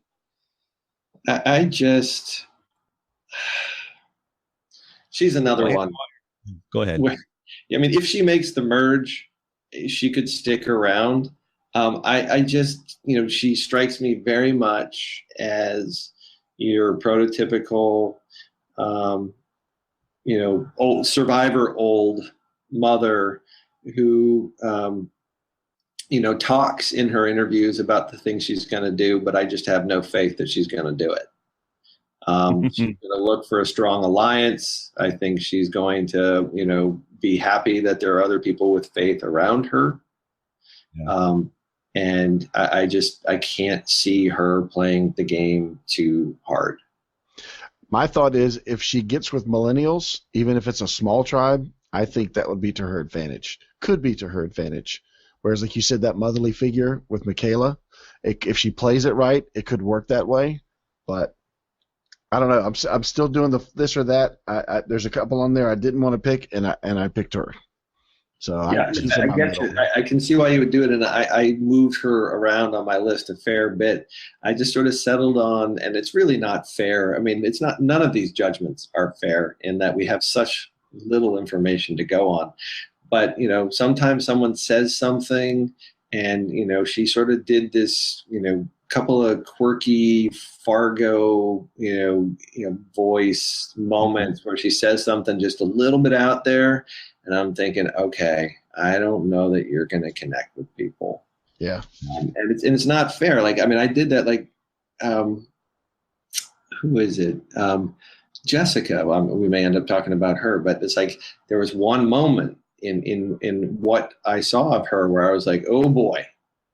Okay. And now I have, this snap judgment, which is horribly unfair, but it's picking up on, basic human cues. Like, if we're seeing it, they're seeing it even more and more often live. 24 hours a day. Yep. Yeah. So I made a mistake. Sunday is on my team. She was my last person on my team. Okay. And I kind of took a chance on her because I figured she's either going out very early, or if she survives early, then she'll be there long enough to get me points. So she'll be there past the merge if she gets there. That's one thing too. I saw her doing confessionals for points. Yeah. I just Really? thought there was that. Yeah. She didn't strike me as a confessional person. Well, crud, because you do confessionals. No, well, David, you can speak to this. That there's some people who get in there and they talk a lot, but they don't say much. Oh, Mhm. yeah. And I think that's who she is. And those confessionals don't make the show. Like, she'll be happy to talk. She's a talker, but I don't think she's going to have the sound bites, and I don't think she's going to be tapped in enough into the strategy to be giving them something that they need to put on there. I'll never speak names, but I'm picturing some faces in Maine right now. Yeah, Okay. I'm sure you are. Better not speak names because they listen. But I love them all dearly. Of course. All right, so now we'll talk about some people that are not on our teams. Hold on. I've still got two. Two. do you? I've only gone through 8 of mine. Just because we've very done your team. I'm just kidding. By the way, I'm just kidding. have you done your mulligan? No, I'm getting to it. Are you going to do it before the end of before you finish? Yeah, I'm getting ready to do it right now. Okay, all right. I was about to do it. Well, I didn't know. I didn't know. I'm just kidding. I know. I'm just giving you a hard time. All right. So my Yeah. mulligan was I chose Lucy for some strange reason. Oh, good God, man. What are you thinking? I know. And the more we talked, the more. Well, I'll tell you why. Because I like Rachel. I like Rachel as a tag along. I see them looking at that team and say, "Hey, we got our 3. Let's just grab Rachel." I think Rachel is distractingly, dangerously good looking. And I think she's going to use that very well. I see Rachel going far. I just didn't know if she was going to get confessionals and get points. That's what I had her as like number 11.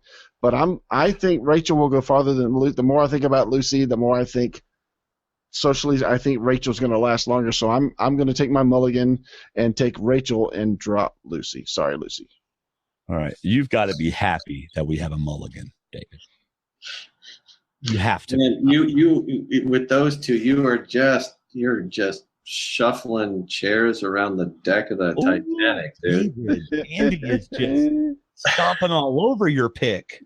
Well, we're only off by 1 or 2. Together here, the first 2 at the top, where I was like, all right, at the bottom, Rachel, Lucy. Oh, I'm so sorry, David. Oh, no. It's fine. It's fine. I mean, usually you and Andy are like right there, so this is kind of shocking to me. I'm trying to think who else down here would give me points, but I don't. The other ones I just don't see in the top 10 of points because my other one. So now that we know where he finds Lucy and Rachel, I think, unless you want to say anything more about Lucy and Rachel. I think what could end up happening, as often happens, is someone like one of them ends up as a number in the right alliance, and they ride it out until they hit the merge. And they're never very important, but they're around for a while. I think that could be Rachel more than Lucy. I think Lucy. I agree. If you're going to choose between the 2 of them, absolutely. But I just, Rachel, this is so horribly unfair. She just does not come across as very bright in the information that we got, and she's hyping that she's an author. She wrote a book. No, she wrote what? She is an author with 7 other people. She is a published author. Andy, are you? Well, it's like me saying like I'm a successful screenwriter. I had a couple of things produced, but most of my life has been doing not that. Right, so she is, she appeared in a book that got published, self-published, which is its own ballgame. Like you could write up the notes for this show and publish it on Kindle tonight. That's true. And I'm an author. And I don't want to belittle, again, she's somebody who cares deeply about inspirational stories, and that's great, and that's wonderful. Some of what she says, she speaks my language. Obviously, you guys know I'm a yoga guy, and so some of this stuff works for me. But I think, I don't think she understands the game. I think we're going to be lost. And I don't, unless she falls in with the right people. But I just have a sense like around a campfire, eventually you just be like, okay, we need to get you gone because you're just not contributing anything. And how often have those people made it to the finale? I know that is scary. You know, that is. I mean, you see the tribes merge together, and you see Figgy forming her little group, and she looks around and she sees Ken, and she sees Chris, and then she sees Rachel, and she goes, "You know what? I could bond with Rachel in like 30 minutes. Ken, I can flirt with, but Chris, I will not get. So Chris has got to go. I just need Rachel first." Yeah, well, certainly. Like, I'm going to make a horrible, horrible confession right now, because it means I'm a bad. Rachel. No, I am a bad parent. Currently, I am watching Redemption Island with my family. Oh, and wow. it's because it's the last season because I like to pretend it doesn't exist. There's a few seasons we haven't seen because we don't have the DVDs and they're not streaming. Anyway, we're watching it, and it's fascinating to me. Like, Rachel falls into that category. She could be a Natalie Tenorelli or an Ashley or somebody who is just going to ride coattails, who's there as a number and is annoying, but as Boston Rob, it takes someone like Boston Rob who has a stranglehold on the situation to say, you annoy other people. That takes the heat off of me. So I'm going to keep convincing people to not take you out. And so someone like Rachel needs someone like, I don't know if Chris is capable of it, to say, to keep people like her around, because I think she'll just wear on people. Well, Brett is most like Boston Rob. Well, with the accent and all. Well, yeah.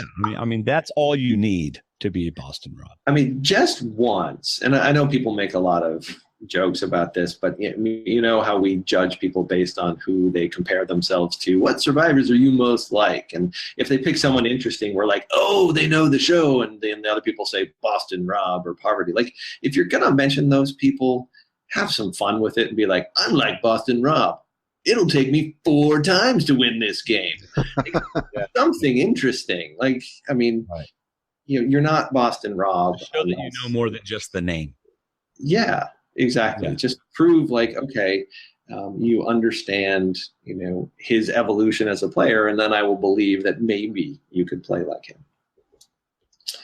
And just to get it out of the way, Lucy, for so many reasons, like bodybuilders just don't do well in this game because they're getting jacked because they want to look jacked when they're on screen, and those people suffer. Mm-hmm. They suffer so badly in the early days. And I think I've told you about this probably off the air, but one of my more interesting conversations over the years with people in person was I met Jay Byers, of all people, from One World. Mm-hmm. And he's a model. And he got, with talking to his agent, it's like, okay, put on about 25 pounds of muscle before you go out there so you look really good. And he did, and he had to eat a lot to have that happen because naturally he's slimmer. Mm-hmm. And he said, I was dying out there because you had built your body up to wanting 5,000 calories a day and you're getting 500. And she's not going to be going through quite that much, but she's a bodybuilder. And so her muscles will be suffering. Plus, I don't know if you know any bodybuilders, but they are creatures of routine. Mm-hmm. They want to eat at certain times. Numbers matter to them, reps, all that. Like, they control their lives to be able to get the bodies they want. And I admire it, but you can't do that on Survivor. Like, I mean, you're not going to be doing your reps. You're not going to be, getting the caloric intake. I don't know. Joe was doing his reps. I was going to say, Sydney was one tribal council from the finale. So, well, and I think she's just, well, the difference I think is, Sydney had some attitude to her, but she, you also saw her smile. She kept a rein on her attitude very well. I don't think Lucy's going to be able to do all of the footage of Lucy at this point. Yeah. Whether it's a still photo or I think, Dwayne, you mentioned this on one of the podcasts. Like, she just looks so upset with the world. No. Yeah, I can't see her getting along with people. She just looks angry, and she's going to order people around, and no one's going to put up with it. Yeah, they're not going to like that at all. No. So. David, do you have another person on your team? I did. I had one more. This was I looked at this tribe and I started doing the process of elimination as to who would be voted out first, who might be kept for any reason, and I saw this guy is the only comedian, and his name happens to be David. So this is a throwaway, but I just put David right on there because I think he'll last longer than Paul. You know, I think Paul's probably going to rub somebody a funny way and not be kept around, but I think David can make people smile. I think he can be smarter than they give him credit for, and I think he could slide by and get further into the game. Plus, I think he's going to give good confessionals. Yeah, I think you're right. He's going to give a lot of confessionals. The guy is naturally funny. It's a neurotic funny, which I find less funny, but it's still funny. I'm of two minds. Like I should, you know, by all accounts, just absolutely adore this guy. And in some ways, I'm going to say something weird. He's me in that I used to live in Sherman Oaks. I used to be a writer out there. And obviously love Survivor. And I bet I would love to just hang out with this guy and talk shop. The thing that just gets me over and over again, he's frail. I mean, I can't get a complete read on his physicality, but like he is a bit awkward in his body, and he admits that. But there's a frailness to him, a thinness to him, I don't know. I mean, I think he's going to get beaten down a fair bit by what's going on out there, and he admits that too. Yeah. And I love that self-awareness, and he will have a lot of comedy at his own expense. But there's only so many puzzles that can save him. At some point, he's going to have to step up physically, and I don't see him having it. You know, I think the game's going to be tough on him. But I hope I'm wrong because, again, I'd love for him to do well. So who did you have that we did not cover yet in your top tier 10? There was only one. You guys have touched on Chris and Zeke and Michaela and Figgy. You mentioned Hannah, Michelle. Again, I told you I had too many between my top and my eh. In my I had Hannah, Michelle, Adam, Mari, David. Jessica. I keep wanting to make her have an alliance with Chris. They're both lawyers, I think they could pair up if people are pairing up. The thing that got me, though, and this was the unfair judgment, she had a moment of the crazy eyes.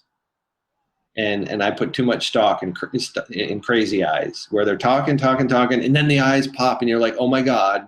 Like if I'm talking to you around the fire like that, you've got crazy eyes, I got to run the other direction. Yeah. And so maybe it's just a lifetime hanging with dairy cows. I don't know.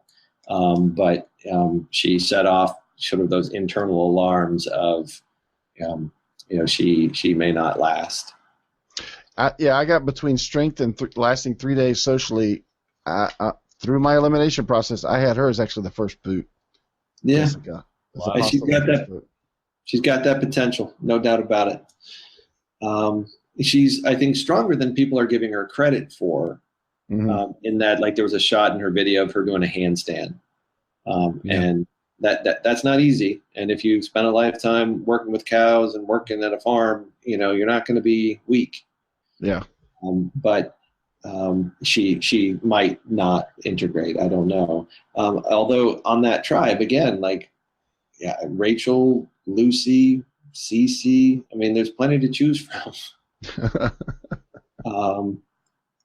And so the other people that we haven't touched on, Will, the kid. Yeah. Let's talk about Will. And it says something when you are so not formed as a human being that the only thing anyone can talk about you is your voice. He's in high school. I taught high school. I know 17 and 18-year-olds. Like, he's just not all the way there yet. I mean, I was really impressed with Julia Sokolowski last season, and I'm sure I just butchered her name, but I was impressed with her until things started to fall apart, and then you got to see, oh, right, yeah, you're young. And I think that's going to be Will if things aren't going his way. And I think he feels like he's capable of more things than he's capable of. David, you know this from playing in DWSC. You think you're one person.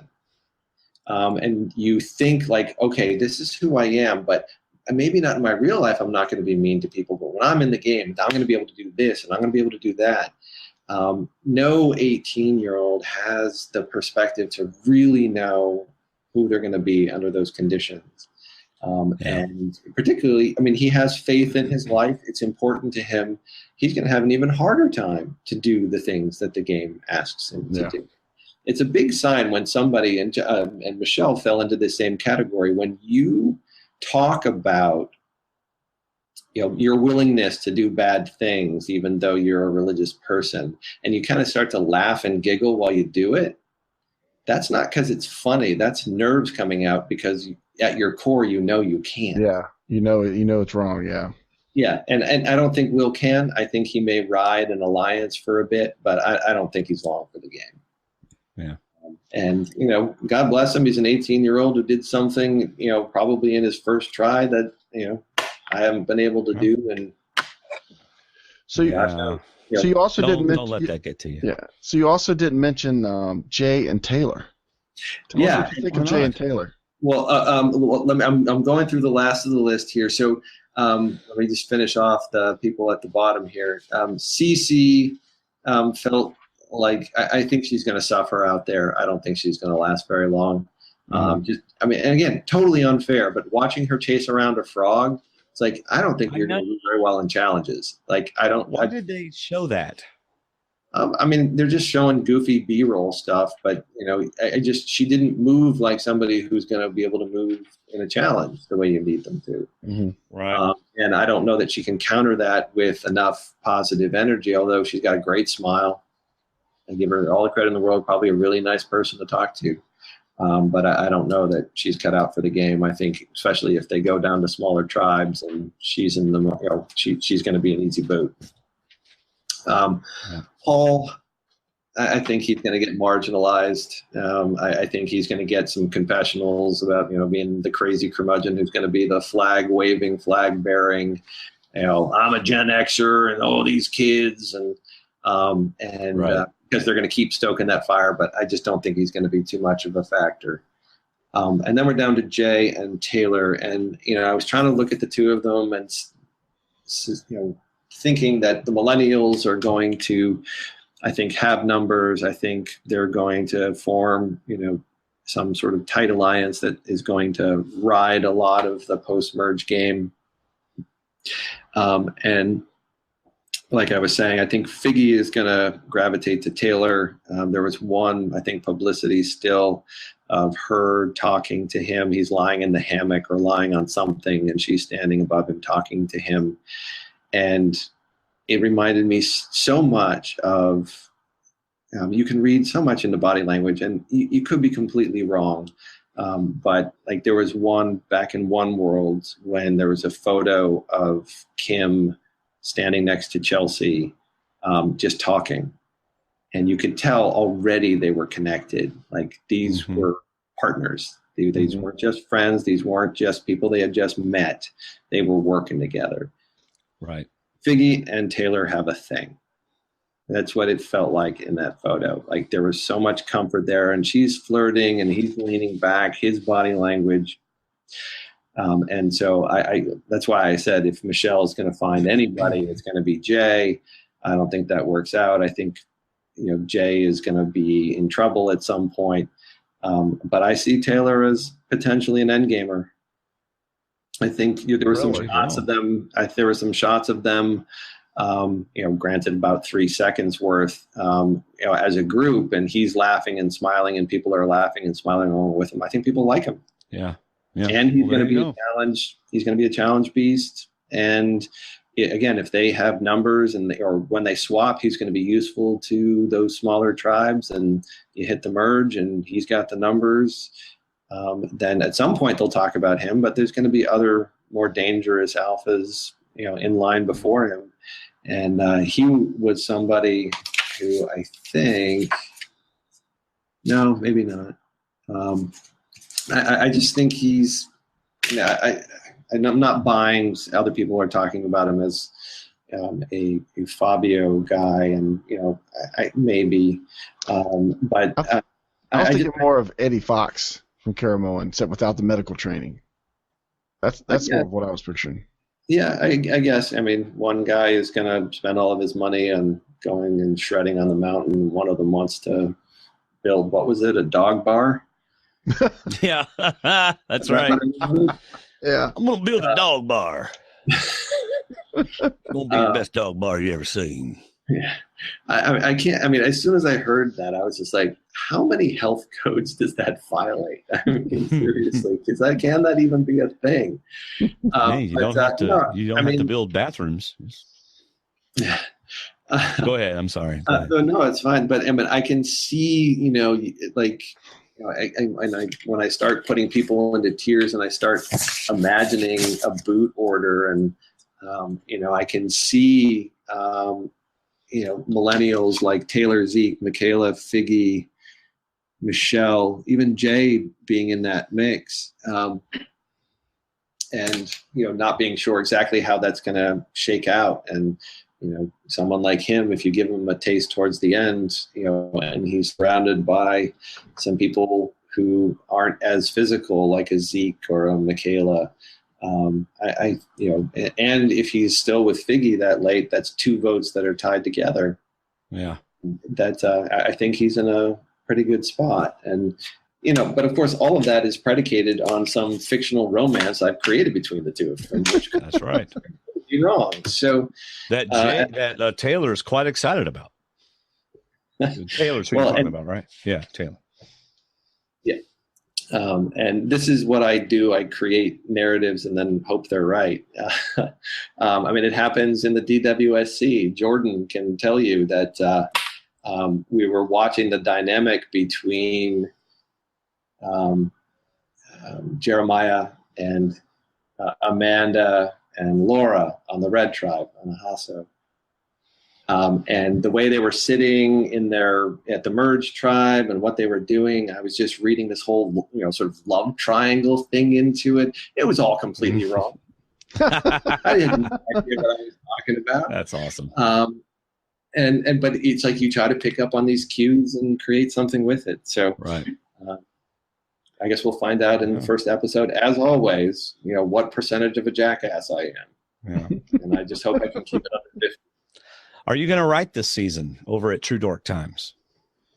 I go back and forth, man. I want to, as David, I'm sure told you, tonight I was delayed because of a shrieking dictator, who's 2 years old and doesn't toddlers, like bedtime. Yes.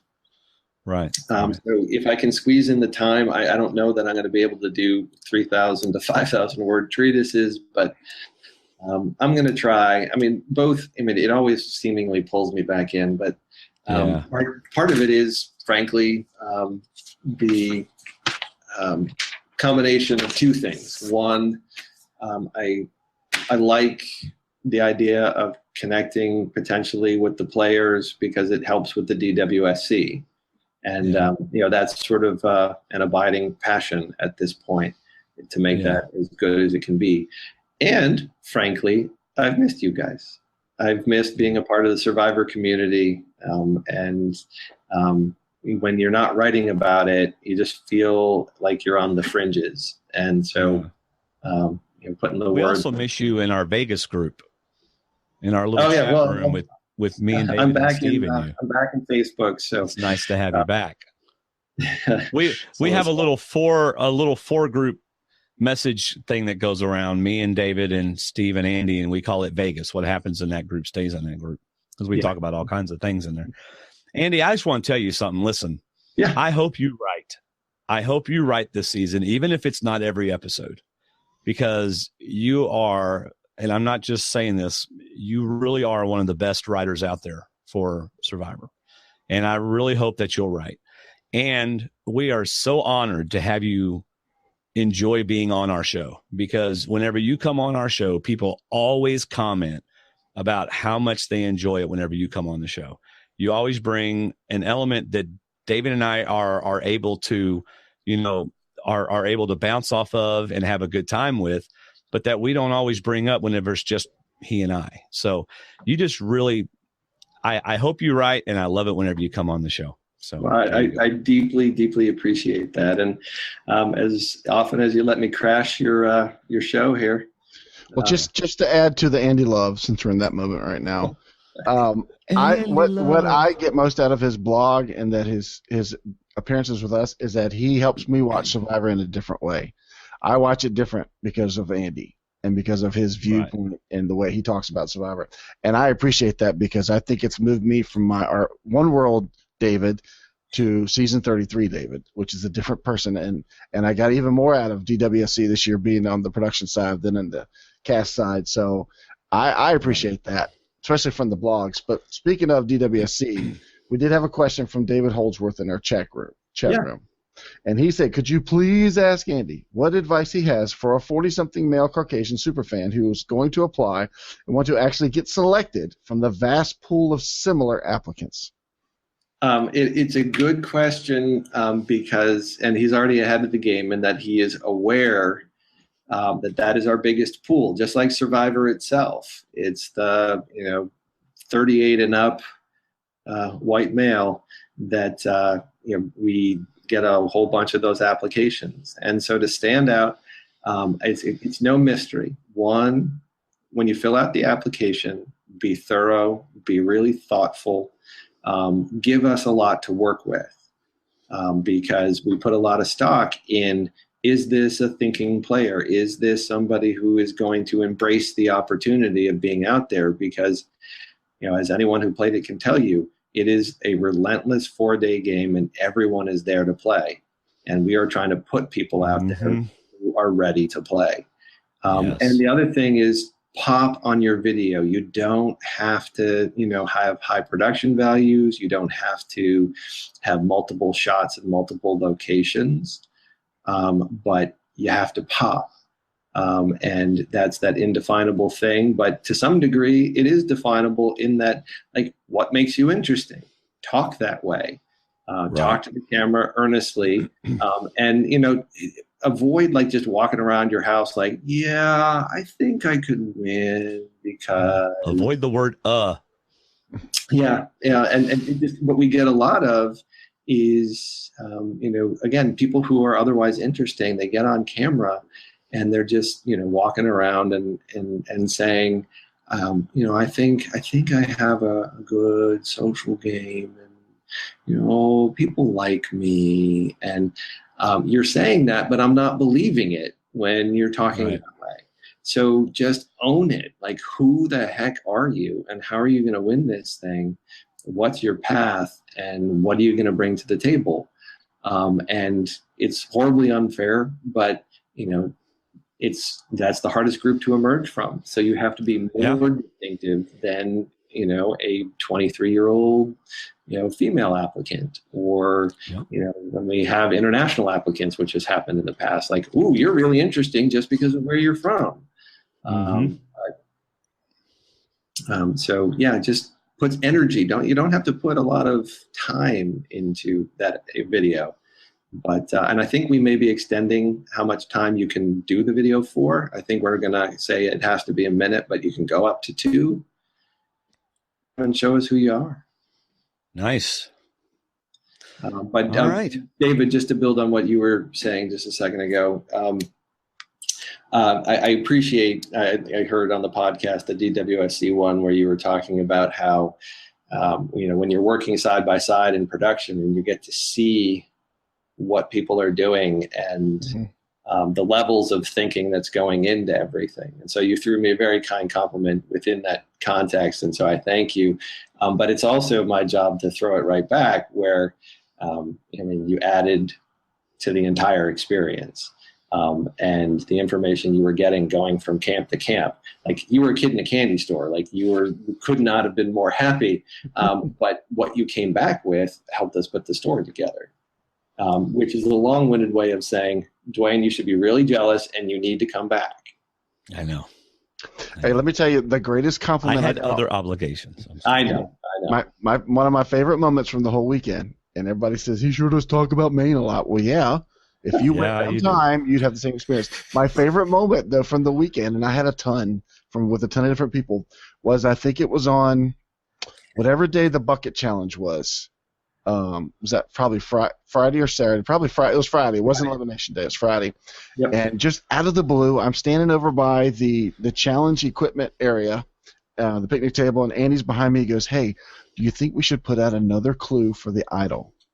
And I'm like, you're asking me a production question. This is so cool. He's actually asking my opinion. Now, he's probably got the clue, and he's halfway onto the challenge pitch already, but he's still asking my opinion. I'm like, yeah, because we want him in play. Give these these smart people a chance to find these idols because we want them in play. But it was right. And that's, Dwayne, when you're talking about changing or focusing or adjusting, that was adjusting. He wanted to give them another chance to find these things and put these things in play and help somebody that might need an idol, you know. But that was one of those moments like, well, let me think about it, Mr. Baker. And it was great. It was hilarious, and I had to contain myself when he asked me that. I was like, this is cool. Well, and some of the stuff I would have had to cop to if I was on that production podcast. I mean, part of the reason why I was putting in all of those clues is because. Yeah, I did a bad job in placing them. I couldn't find them. It was driving me nuts. I have some photos of all the things that I dug up. I just lined them all up. Like, this is all the stuff they didn't find. Yeah. Wow. But it was, I mean, I blame the players a little bit because it couldn't have been more blatant. Like, okay, you're sitting on a log with all of the tribe colors. That didn't happen. Nature didn't put those colors there. Why do you think they're there? And you have a clue that says when you're sitting on the tribal colored stump, look down. And anyway. I love that. I think we moved our log and I think we burned it. So the idol's probably under the fire pit. Yep. All right. As much as I love DWSC talk, y'all could go on forever. Yes, we could. So if you've not joined our D&D Survivor Challenge, you need to get your team of 10. Okay. Join our Facebook group, STwDD.com/Facebook. Andy, you're already a member of our Facebook group. And submit your team to Andy Westover by, I think, it's the 20th at midnight or 11:59 Central Daylight Time. So make sure you get that message to him. All right, Andy Westover. So you've heard my team. You've heard David's team. You've heard Andy's thoughts on them. So there you go. So do we just send the message directly to Andy? Yeah, just use Facebook Messenger.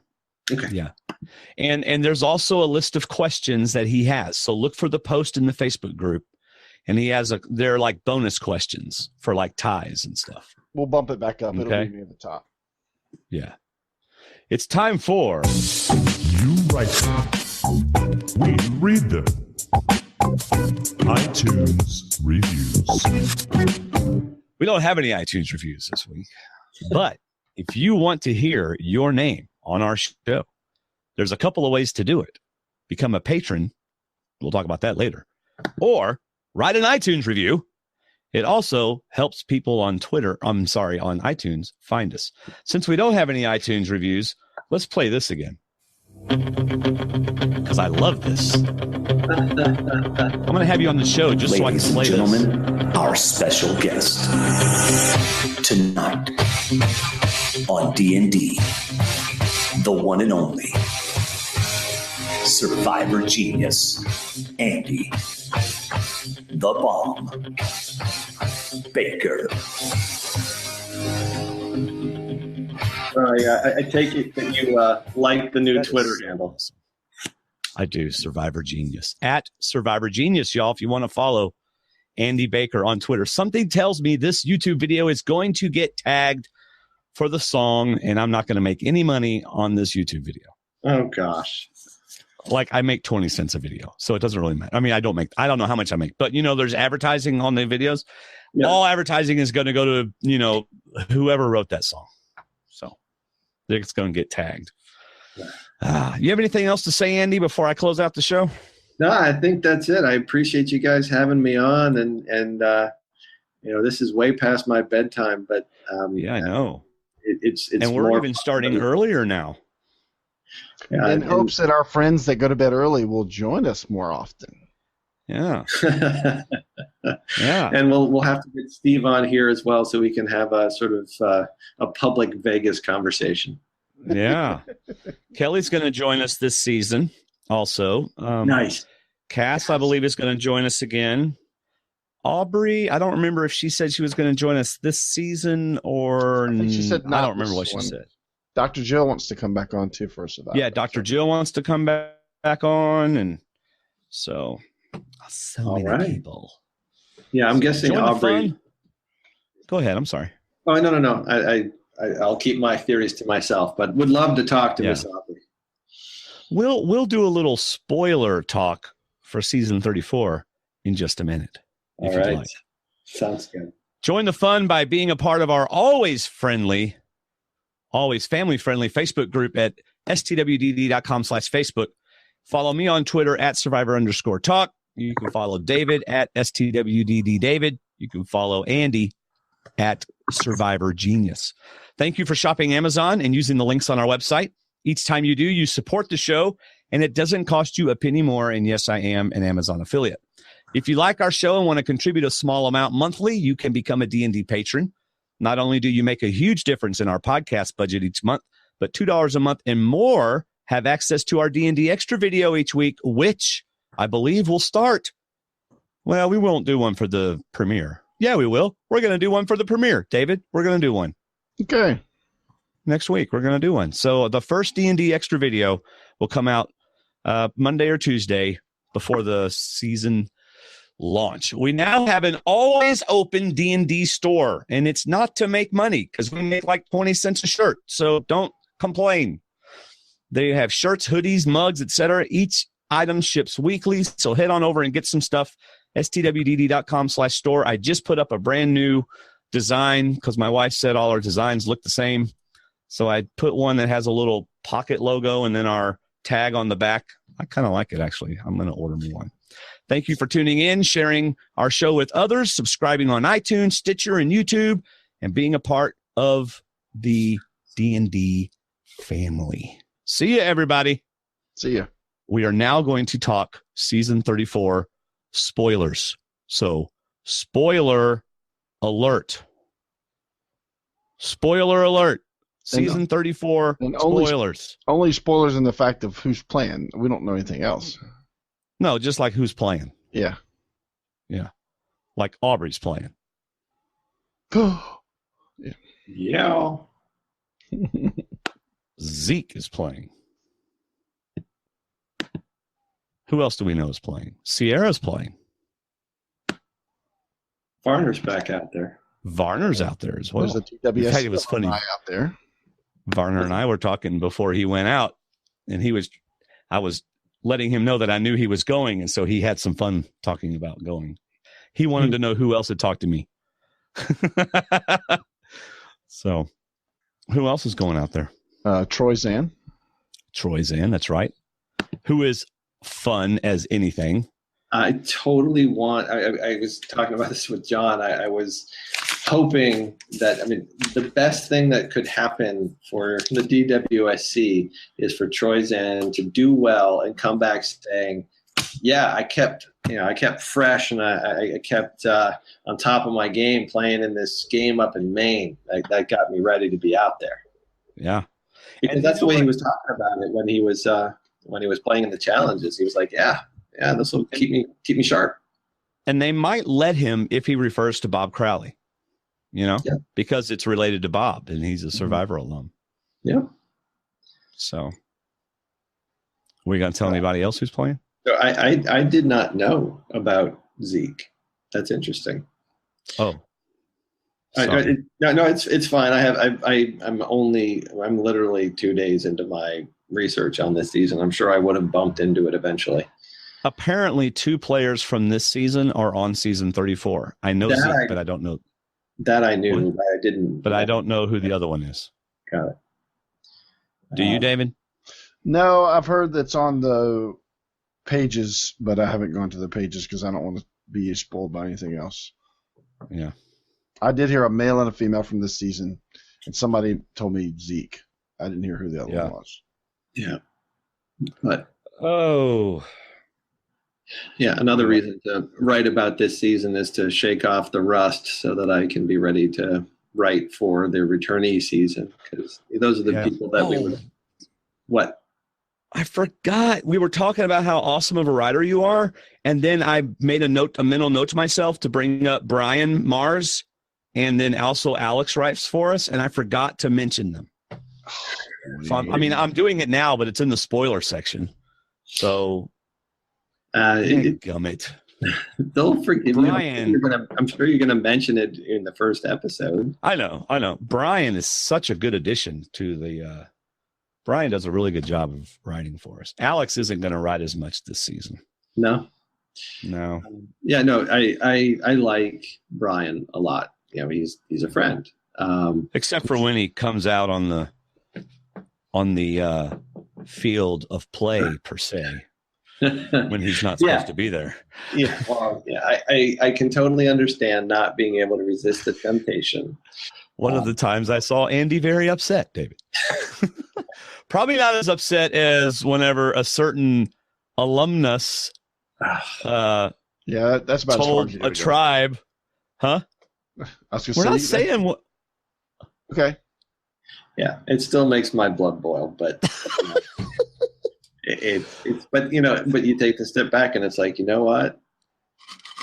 The game played out beautifully. You had no impact, and you proved to us what a jackass you are. So good Survivor spoiler section. So sorry. Good riddance.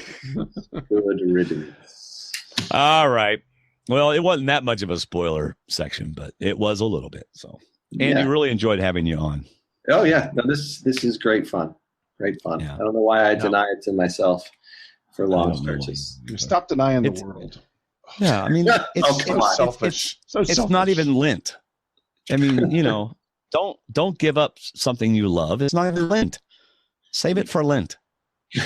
Sounds good. I don't even give up anything for Lent. So, well, my wife one year talked me into not eating meat, and by about day 35, I was having fever dreams of eating raw animals. And so it's like, that's not going to work again. Yeah, my oldest did that for Lent one time, and now she's a vegetarian. So she will never get me to join her in that part if she does that again. Given all the photos that I've seen of the food that you eat at those gatherings, you couldn't stop eating meat. The good Lord. It's only once a week, and that is my bad day. Oh, my gosh, David. That is my bad day. So good. Oh, I was going to say, I eat 5,000 calories in one sitting, and I'm not muscular. What's up? Why does Jay get to eat 5,000 calories in a day and get muscular? Well, he spends all day when he's not eating in the gym. I understand you're in the gym again. I am. In training. I am enjoying. In fact, I worked out, did some weight training for about an hour before we got on the show. I had to go home and take a shower. Had to come home and take a shower. It's good. You getting ready for something this summer? Whoa, we better get off the air before we talk about that. It's good to see everybody. Bye. Bye. Yeah.